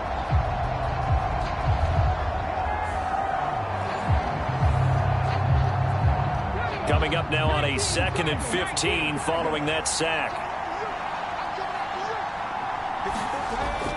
they're going to look to throw. That's over the middle and caught by Ayuk. That'll give them 8 that time. 3rd and 7 now. So 7 yards from the first down here as they come up to the line of scrimmage. On 3rd down, he'll drop to throw. Open man is Samuel, complete. And he's going to be taken down short of the first, right around the 15-yard line. They'll give him 4 yards there, and it'll be 4th down. Well, we hear so often how tackling has become almost a lost art in the NFL game. But it's so important to tackle well on these receivers, especially in a play like this one. 3rd down, they gave him the underneath stuff. You got to go up and make the tackle right away.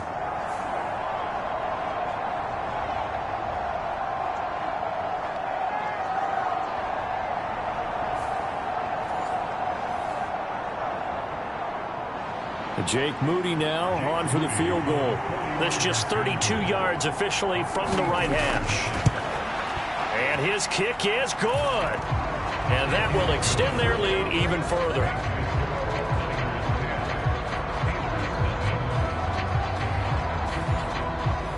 Well, they already had the early lead, and they get the interception, Charles, and now they add 3 more with the field goal. Yeah, they're in control of how this game is playing out so far. You mentioned the early lead. Now they're expanding on it, getting plays on both sides of the ball.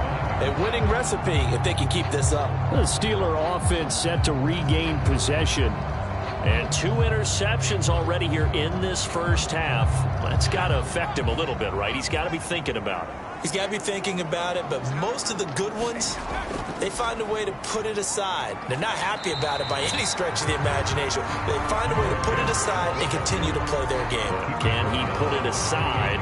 Let's find out. Here's 2nd and 7 now from the 28. Pickett finds Gibbs on the check down. And he's taken down, but able to slip across the 35. So here's a 1st and 10 at the 38. Looking to throw, Pickett. He gets this out wide to Gibbs. So the completion good for 6 yards, and it'll be 2nd down.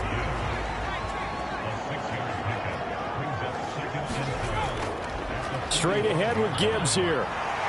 And he'll get it into enemy territory just across midfield at the 49.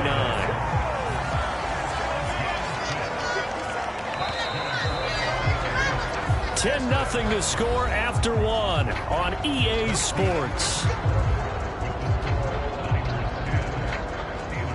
Second quarter action from Pittsburgh. It is the Steelers in control of the football as they've got it with a 1st and 10. They'll give to Algier out of the gun. And a 6-yard gain gets him right around the 43. Line of scrimmage, the 43 on 2nd and 4.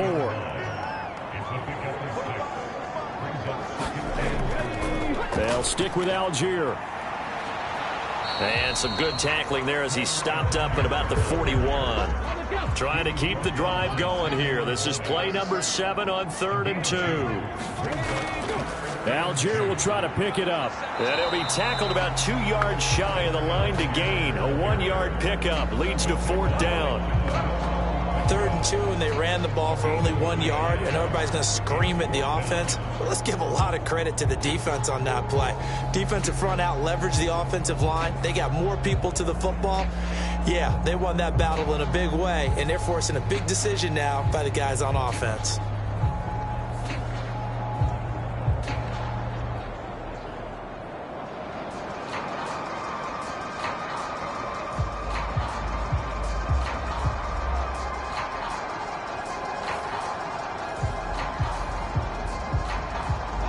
Feeling like they're not quite in field goal range yet. They're going to go for it on 4th. And now the first throw for the backup quarterback. Work in the middle of the field, and he's got a man complete.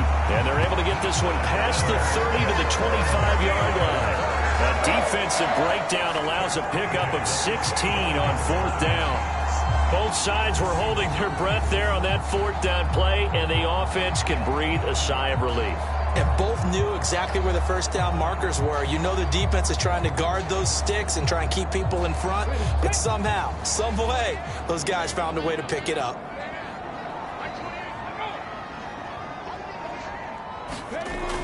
Here's Williams throwing on first down. And this is incomplete. An incomplete pass leads to 2nd and 10 from the 25. Looking to throw. Williams. They get 7 out of that, so they're left with a 3rd and 3. Coming up here looking for 3 yards to pick up the first.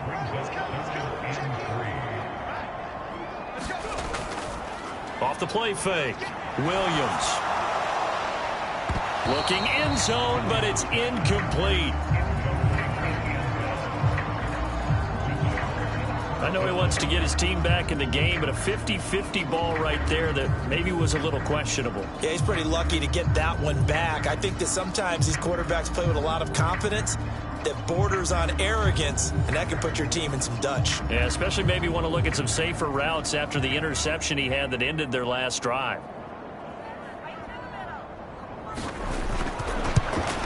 And his kick is indeed good. And they get themselves on the board here. It's 10-3.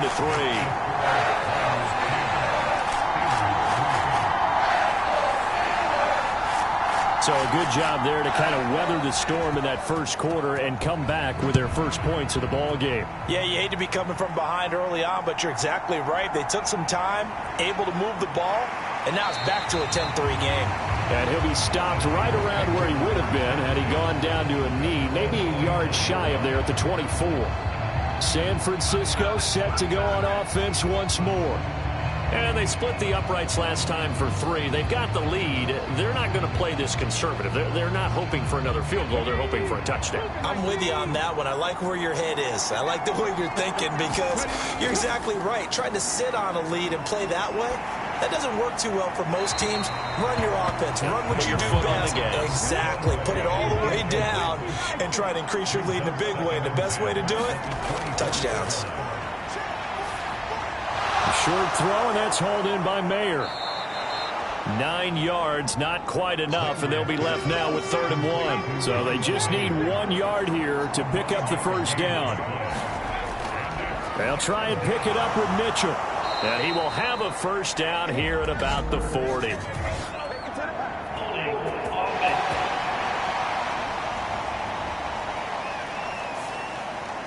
So following the holding call, what can they do here on 3rd and long? Back to throw. Landry. Here's Mitchell with a catch out of the backfield. And a pretty nice tackle there, ranging up from his free safety spot as he'll stop him about a yard short. Without the previous penalty, that would have been a first down. Instead, it's just a gain of 10. I think that we all figured when he caught it that short of the marker, that the defense almost relaxed and said, we got this covered. And then all of a sudden, space to run after the catch. And now they're screaming, somebody get him down. Fortunately, they got to him and forced the 4th down.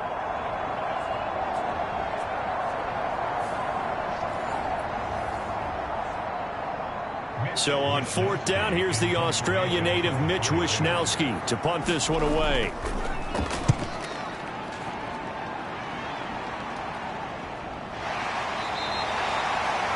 .37 yards on the punt with no return. The Steelers ready to take over on offense. And after the field goal last time, we'll see what they can get here. At least they got points out of the last drive, Charles. I've never met an offensive coach that didn't want to drive to end with a kick. Most of them wanted to end with a PAT, right? In this case, a field goal, they'll take it. Way better than the alternative, which is a punt. Yeah, but you met fan bases that wanted that, that weren't happy with that field goal. I haven't met a fan base yet that wants to drive to end with a kick other than the extra point. That's it. He's got Thomas yet again, complete. 7 yards there and a first down.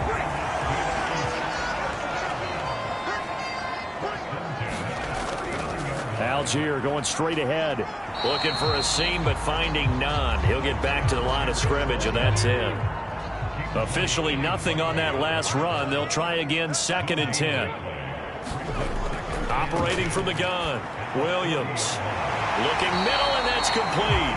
And this will move the chains again as the tackle's going to be made at the 49ers' 44-yard line. First time they've hooked up here. Good for 17 and a first down. Barney sold the go route really well. Thought he was going deep, then curled it back inside for a nice completion. DBs love when they pump the brakes, don't they? Yeah, that's really a whole lot of fun. It's almost like you said, listen, if you're going to sell the go, just go. Let's see who's faster.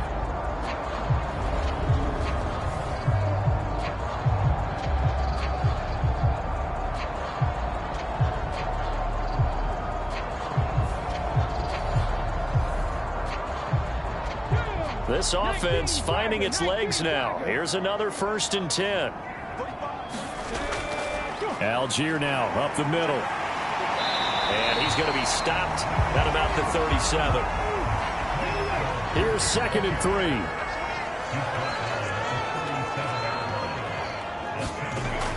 3. Looking to throw. Williams. So give him 2 yards there on the completion. And now that sets up 3rd and 2. They'll come to the line, needing only 2 yards to gain the first here. 3rd down, here's Algier. And he's able to pick up the first down here before he goes down at the 26. 41 yards rushing now on 8 carries for him so far. Well, partner, what do you think? Might have been 4-down territory if they didn't pick it up, but... Yeah, it's a moot point now. I was curious, so if they didn't get it there, would they have gone for it? I guess we'll never know. Yeah, we didn't have to make that call, but I have a feeling both of us would have said, go for it.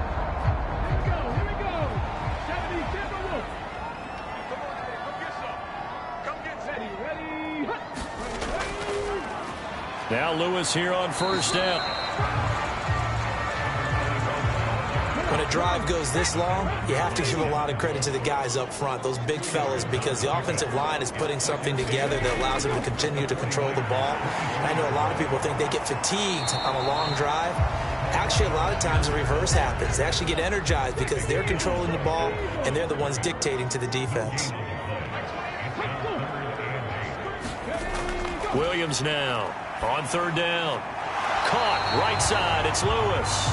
And he will have a Steelers first down as they're able to get the 3rd down conversion. Well, they've certainly done a nice job spreading the ball around on this drive. This time he gets it out to his back, and it's another nice play and another first down. They've got the defense on their heels a little bit. They're reacting instead of being aggressive and making plays. Line of scrimmage, the 15. It's 1st and 10. Back to throw. Williams. And they're going to get him. He's sacked back around the 28. And Nick Bosa so quick on the outside. He gets in there to bring him down. This offense continues to shoot themselves in the foot. Here, another sack. All game long, we've seen missed assignments, which have led to turnovers, sacks. This group has not played well at all here in the first half.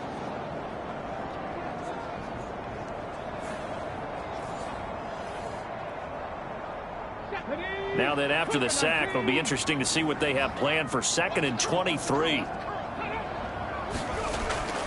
Looking to throw. Williams. It's a short one here, complete to the tight end. They'll get 9 there as that sets them up better for 3rd down. Our score 10-3 with 2 minutes remaining in quarter number 2. So here's a 3rd and 14. Operating from the gun. Williams. Throwing the out route incomplete. That's Cox. The 49ers now going to use the first of their timeouts. So as they talk it over, we step aside.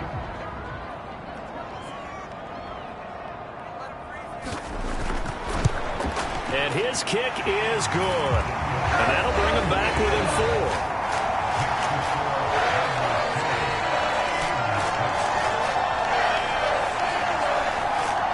Well, a close game like this, obviously you want the touchdown, but certainly they will take the 3. And they'll be okay with that, but let's throw a little credit to the defense as well. And I'm just glad this doesn't come down to a debate, right? Which side won, partner? Because the defense, hey, we didn't give up a touchdown. The offense, hey, we put 3 on the board. Either way you look at it, I think both sides gained something out of that drive. San Francisco's offense returns to the field.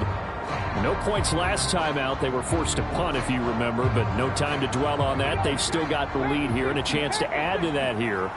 1st and 10 as this new drive starts. throwing on first down. Landry. And the Steeler pressure too much here. He's going to go down. It looks like a 12-yard loss there on the first down sack. Well, it's certainly going to be a lot tougher adding a touchdown to that lead now since they're facing 2nd and 20-plus. Big-time sack to start the drive and put the opponent way back. Let's see what kind of play call they come up with here.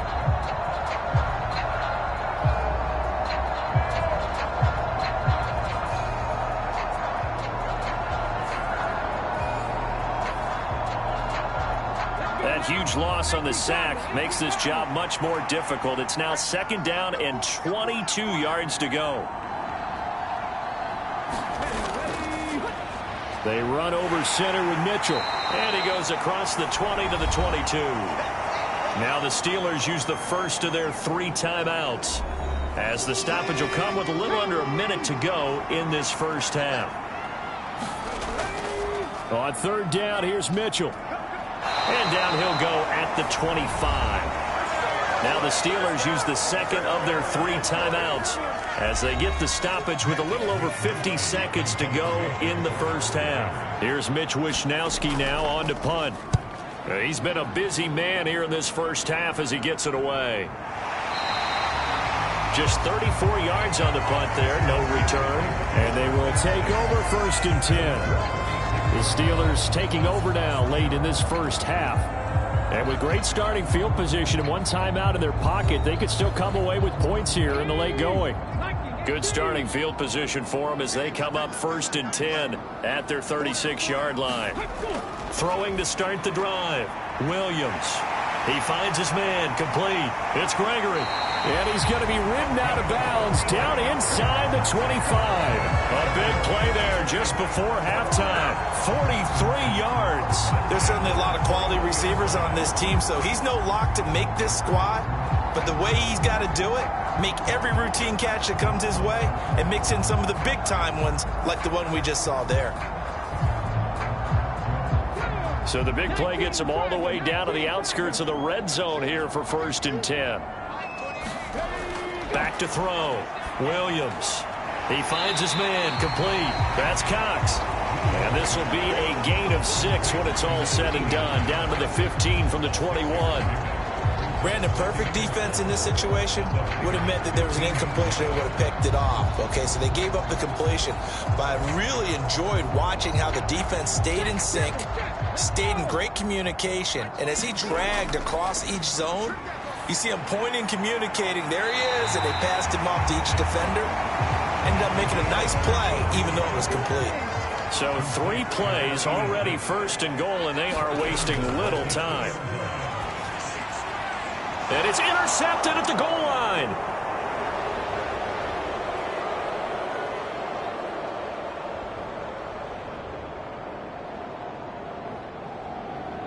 And into the end zone, a pick 6 for the 49er D as they score the touchdown. They were in a very good position to come up with a go-ahead score there. A really good drive. Instead, it turns into 6 points going the other way. Psychologically, I don't know what that's going to do to them. So as a coach, you're looking at that as at least a 10-point swing, right? Because they had the field goal in their back pocket. They certainly did, and you're right. At least a 10-point swing, maybe more.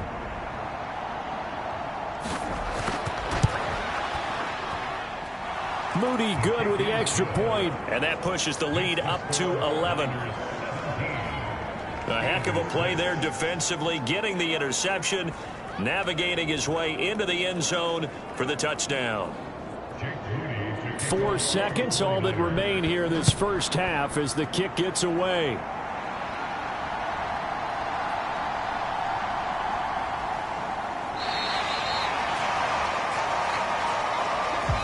So we have reached halftime in our first preseason matchup of the year. As we'll send you down to Orlando, and we check in with Jonathan Coachman for our EA Sports Halftime Report. Coach. Okay, Brandon, thank you very much. Back to you guys in just a minute as we've started the countdown to opening night. Remember, the preseason has shrunk from 4 games down to 3. So just 2 more weeks of preseason action follow this, and then we get it all started on the first Thursday after Labor Day. In our game, Most of the starters have made their cameo and departed, but plenty of youngsters out there with a lot to gain or lose as we get you right back out to Brandon Gaudin. All right, Coach, thank you, and we welcome everyone back for quarter number 3. Probably not likely to see many starters in the second half as we get back at it underway in this preseason opener.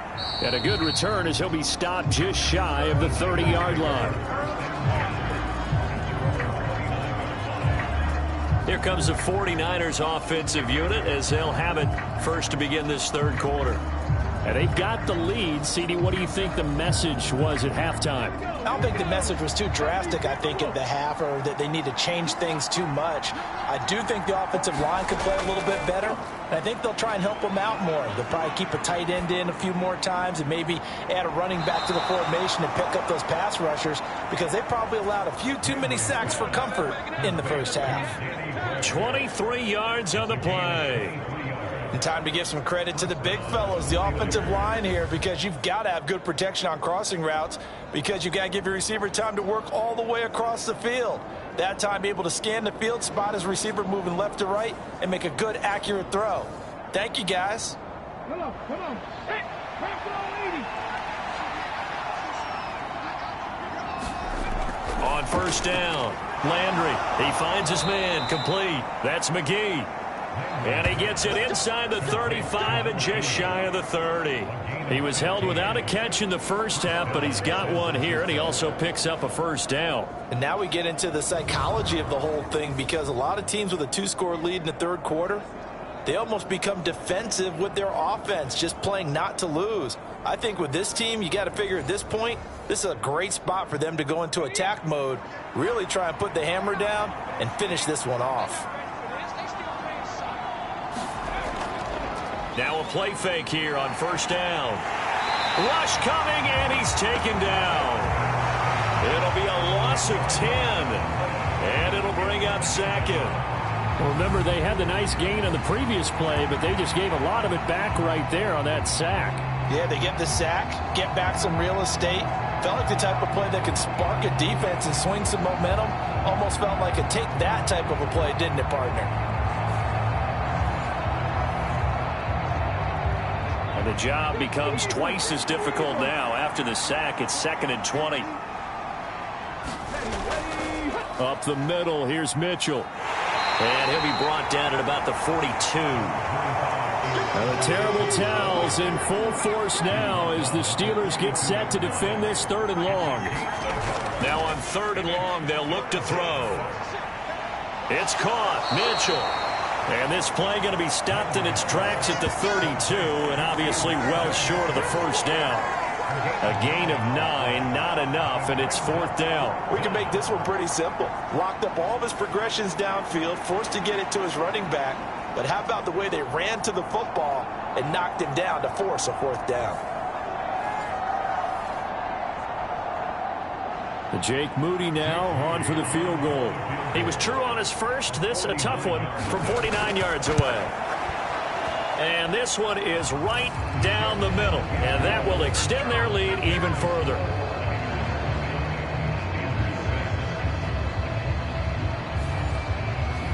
Well, they picked up right where they left off in the first half. First drive after the break, they come away with 3 and increase that lead. Yeah, and you just want to keep building on that lead, don't you? Whether it's 6 points or 3 points, take everything you can get, keep maneuvering, keep adding to it, keep making it difficult for them to come back. Time for the Steelers offense now to get set for their first possession of half number 2. And their deficit a little wider now than it was at halftime following the field goal a moment ago. But the goal is still the same because you know they want to come out, establish a rhythm in the second half, and get going. Make no mistake about it, though. Kicking field goals, not in their game plan. They need to get the ball in the end zone. The drive starting play, a good one. Give him 19. Certainly no settling into the drive there. They came right out on the first play and attacked the middle of the field for a big gainer and a first down.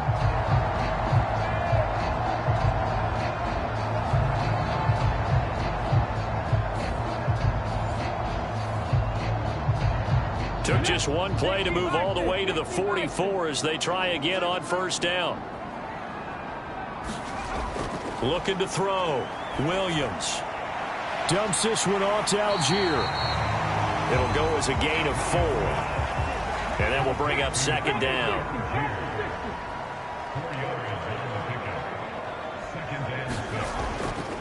On the give, Algier headed left. And he'll be brought down at the 45-yard line.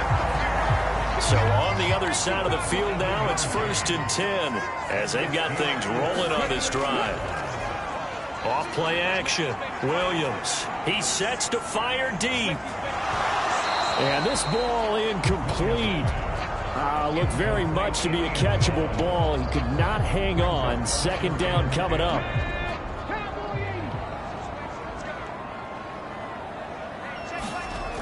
To throw again. Williams. He finds his man, complete. That's Cox. A gain there of 30 big ones. And that might be exactly what they needed to wake up this home crowd. They haven't given them much to cheer for so far. And never underestimate the effect the home crowd with you can have on a game.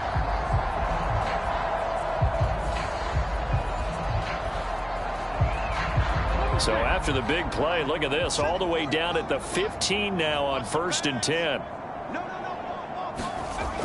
Algier gets the toss right.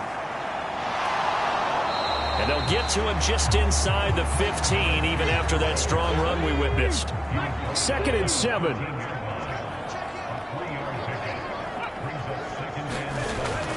Back to throw. Williams. And that falls to the ground, incomplete. A nice job of bodying him up defensively. And now it brings up 3rd down.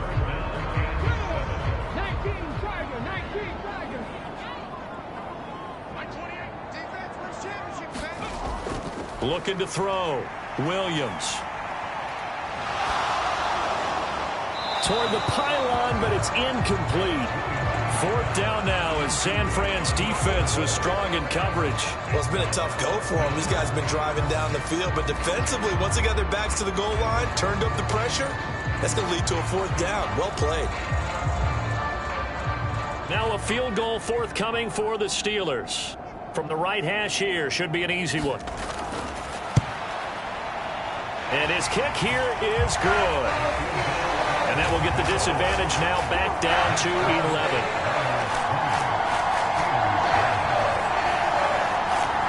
So his 3rd field goal of the ball game brings him a bit closer, but there's no question they need to start turning some of these 3s into 6s. And 7s and probably even 8s. You know, as a kicker, you just head out when you're called upon, so he's done his job. It's the rest of the offense that needs to get it in gear. They want to close this gap. Out on the field now, here come the 49ers. And last time able to get 3. It's not what they wanted. They wanted 6, but they got at least something. They mustered something out of the drive. They'll take it. I like the way you've described it. Not ideal, but they'll take it. Anything to put some points on the board. But this time on offense, they don't even want to see the field goal kicker trot on the field. They want that ball in the end zone. Yeah, they'll be going for 6. From the 33, here's a 2nd and 8. Back to throw. Landry. Over the middle, and he's got Gray. And he'll have it past midfield almost to the 40 before being taken down. A 1st down there on a pickup of 25. And that's a more than acceptable read right there because it's zone coverage, so timing is everything. This time he waits for his man to come open, puts it right on him, and they pick up a 1st down.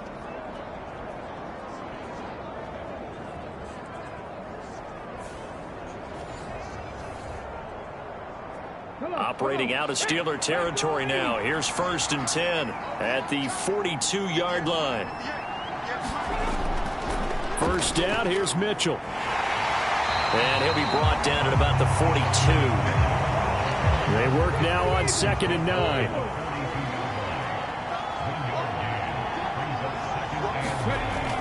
Looking to throw. Landry. And that one off the mark behind him. Incomplete. The terrible towels in full force now as the Steelers get set to defend this 3rd and long. To throw on 3rd down. Landry. And that's going to be incomplete. The coverage too good there. The contact popped the ball free, and it's 4th down. And this will split the uprights. It's right down the middle, and that will extend their lead even further.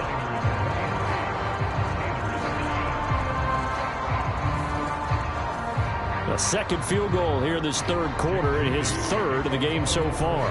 He's been an important part of the offense, that's for sure, and they may need him again before this one's said and done. So I would treat him like a pitcher throwing a no-hitter. Leave him alone and let him focus. And Pittsburgh getting set to take the field.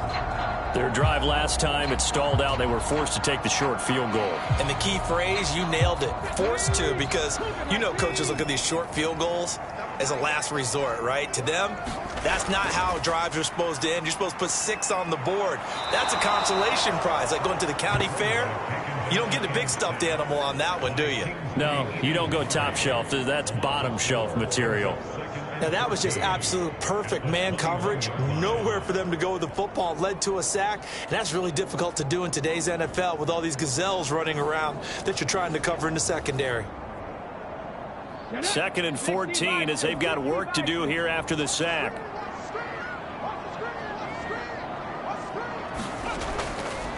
Off the play fake.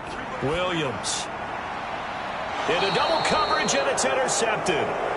It's Jair Brown who's got it. And they'll set up shop in enemy territory at the 45-yard line.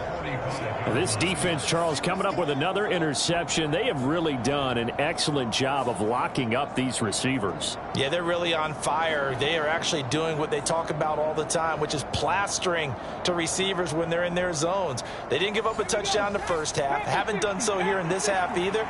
Blanketed the field going all the way back to the opening drive, and they come up with a pick right there. Here's a throw dropped off to his fullback. This will be stopped about 2 yards shy of the marker. 8-yard gain, 2nd and 2. From the gun, a give to Mitchell. And he gets it down to the 32. A gain of 5, good enough for the first down.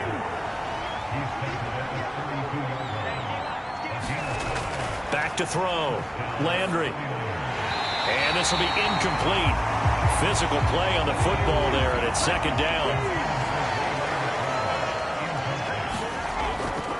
From the shotgun, he'll look to throw. And this one incomplete. Too much contact to hold on to that one, and it's 3rd down. And the terrible towels in full force now as the Steelers get set to defend this 3rd and long. And that's dropped underneath to Mitchell. They juked him. And he'll be stopped at the 27-yard line, well short of the first down marker. 5 yards, not enough, and it'll be 4th down. And we see another pitch and catch there to the running back. This position just continues to evolve. They become just as critical to the passing attack as a lot of receivers, tight ends, because their ability to make people miss in the open field can really generate big plays for an offense. Jake Moody now on for the field goal. This from 44 yards out, left hash. And his kick is right there. It's good, and that will extend their lead even further.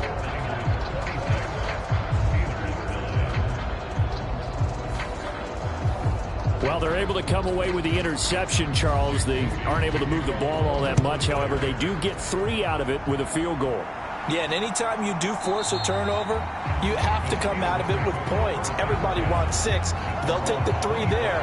Now it's their opportunity to do it again. And Pittsburgh getting set to take the field. I kind of feel like they've reached a do-or-die point in this game, Charles. If they're going to try to pull off an impressive comeback, it has to start right here, right now. Yeah, now they've got a final chance to get out of this situation, but they also understand they've got to move the ball and move it fast.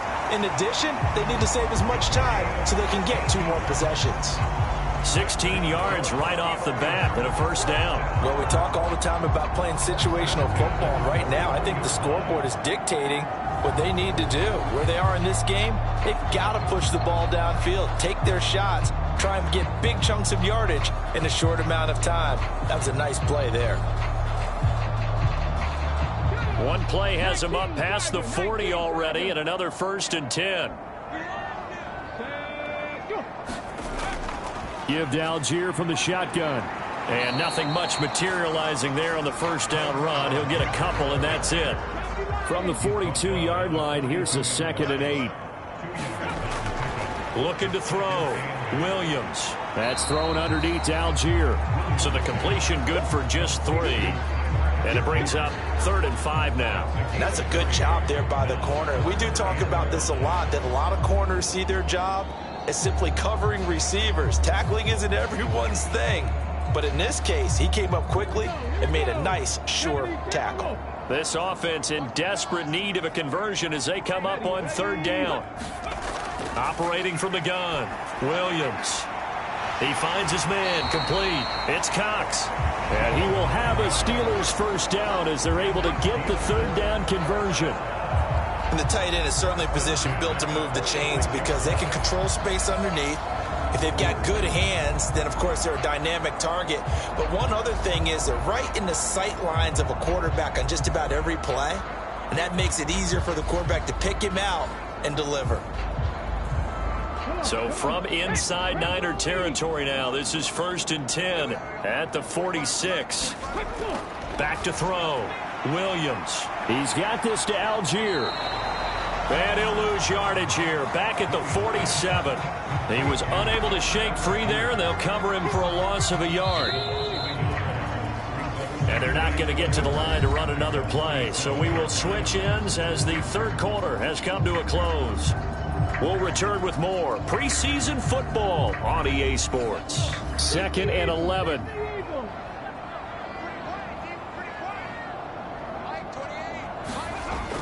Operating from the gun, Williams. And for a 3rd time tonight, he's intercepted. It's Jair Brown who's got it. And they will finally stop him as he's down to the 40-yard line.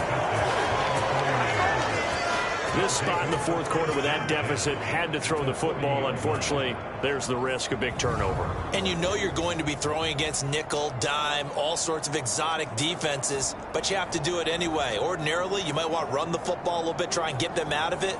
But as you noted, this time of the game, this point on the clock, had to throw it. The 49ers ready to set up shop again offensively. They lead big. Quite the kickoff, really, to this exhibition schedule as they start once more with a 1st and 10.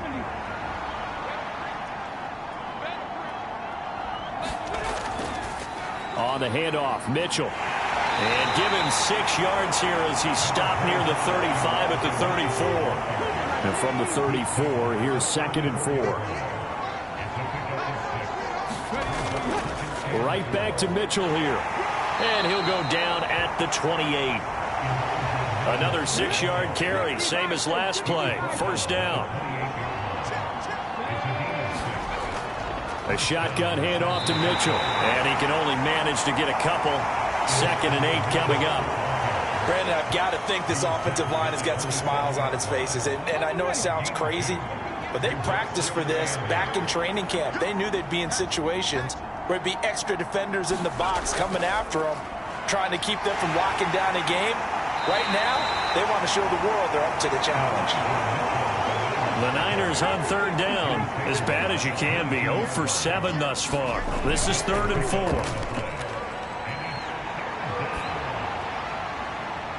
And he hauls it in the end zone. Touchdown, San Francisco.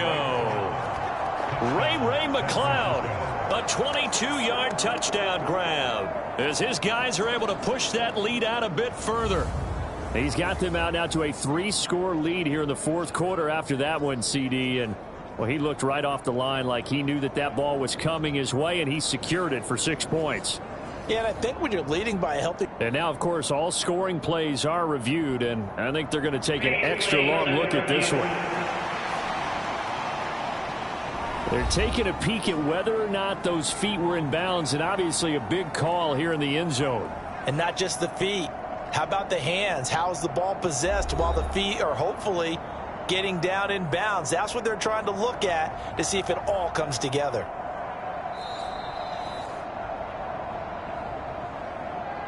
So they called it a touchdown originally, and this will stay a touchdown after the video review, so they had it right. Moody good with the extra point, and the lead is now 24. So that drive spanned 5 plays. And the end result for the 49ers, a touchdown. This taken in at the goal line. And the decision to come out of the end zone is going to cost him 5 yards as he's taken down right at the 20. Now the Steelers offense gets ready to get back onto the field. And certainly this, not the performance that they were hoping for to begin the exhibition season, but still plenty to watch for in this fourth quarter. They go back to the air here after the INT on the last drive. Throwing the out route incomplete. That's Gregory. They may want to go back to that one. First play of the drive, good for 15 and a first down. Well, I can put my defensive cap on right now, and I know they're saying don't give up any big plays now. They've controlled this game throughout, and all they want to do is see it through to the end. I think they let their guard down a little bit with that last completion. Sometimes when you're trying not to give up bigger plays, you don't react as fast as you should on other throws. Ball up to the 35 now as they come up on 1st and 10. Looking to throw. Williams. He finds his man. Complete. That's Cox. And he slips up past the 45 before being tackled. Back-to-back good plays have him on the move on 1st down. Keeps himself upright. And a big loss here as he's taken down.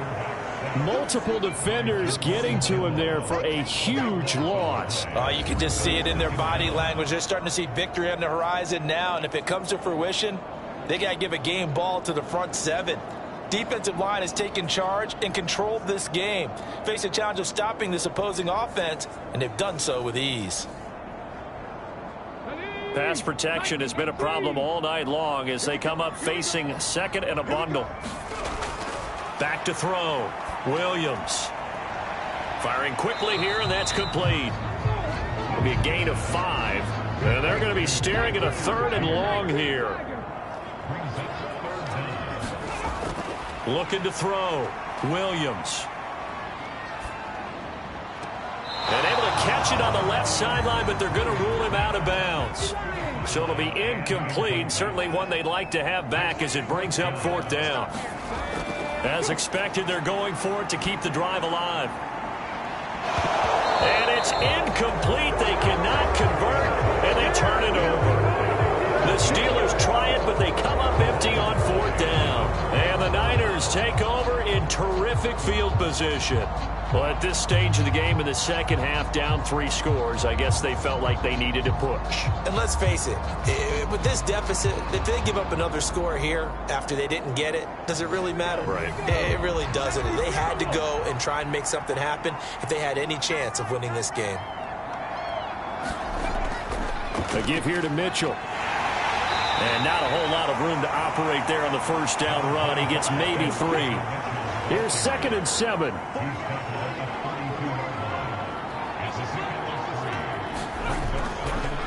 Another run with Mitchell. And he'll get this pretty close to a 1st down as he's tackled at the Steelers' 27.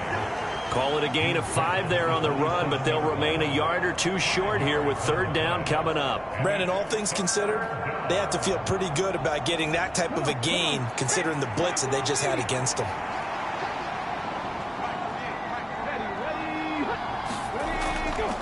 Off play action. Landry. And he will not be able to hang on through the contact. It's incomplete. The coverage strong, and now it's 4th down. Needing the tough yards, they run it with their fullback. And he is going to have the Niners 1st down. They go for it on 4th and 2, and it's a gain of 6. A run with Mitchell. And they're knocking on the door now as a good run there going to take this to about the 10-yard line. 58 yards rushing for him now as he's carried it 13 times. Another example of this offense really having their way, Charles, and another big chunk play there on the ground. And when you look at the defense, they've got to do a much better job of wrapping up when they tackle. A lot of great opportunities continue to slip through their fingers, as do the runners.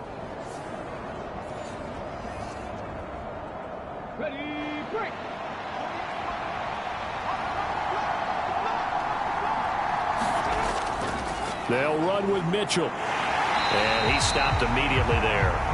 They'll say no gain on the play, and it'll be 2nd and goal. Now it's Mitchell. And he maneuvers his way down to the 3-yard line. A nice run there as he picks up 6. It's going to be 3rd and goal now. When you look at the geography we're staring at, this part of the field, don't you always think of big backs carrying the football, bruisers trying to pound it in? Instead, look at a little more of a scat back type, and he's trying to make it happen. Yeah, they went with the elusive, slippery guy. Couldn't get in there, though. Now this one thrown away. Will we see a flag? No.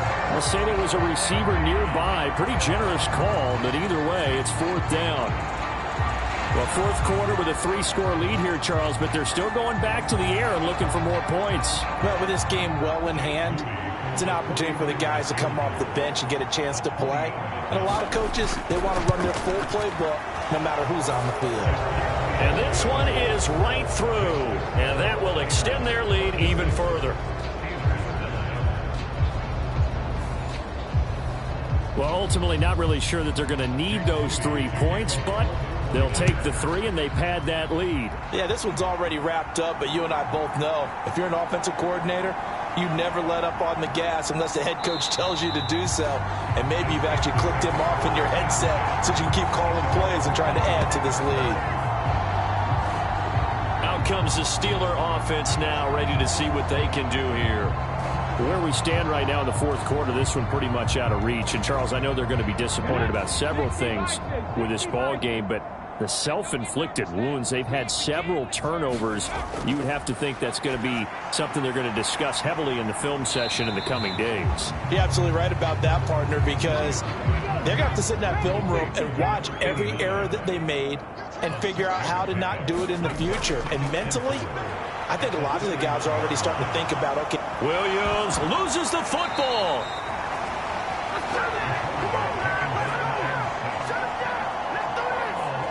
A lot of bad news on that play for them, wasn't there? Lost the football, lost a lot of yardage, but I think the good news outweighs it. Able to retain possession. That was big for them.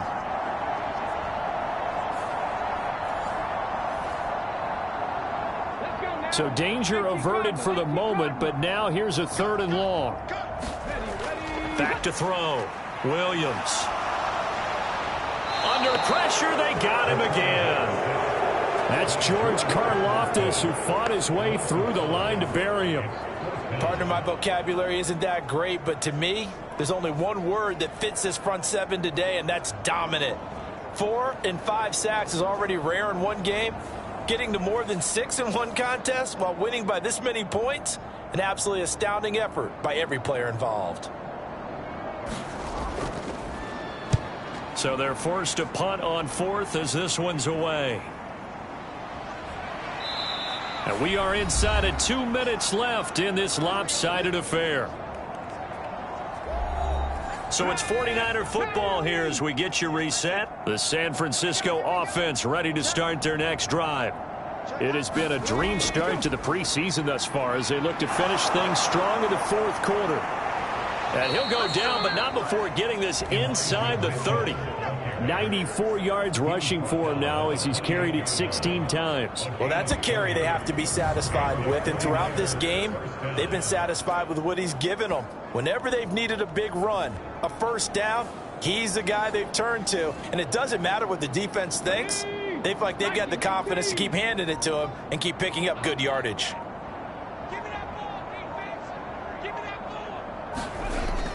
On 1st down, they go back to Mitchell. Knifes his way forward here, but just 3 yards on the play. 2nd down. Historically, this is such a tough, loud venue, but you can hear a pin drop right now. A lot of fans long gone, not used to seeing a lopsided score like this. On 2nd down, here's Mitchell. Escapes the defender, and he gets it all the way down inside the 10 and mark him at the 5. That burst good for 20 and a 1st down.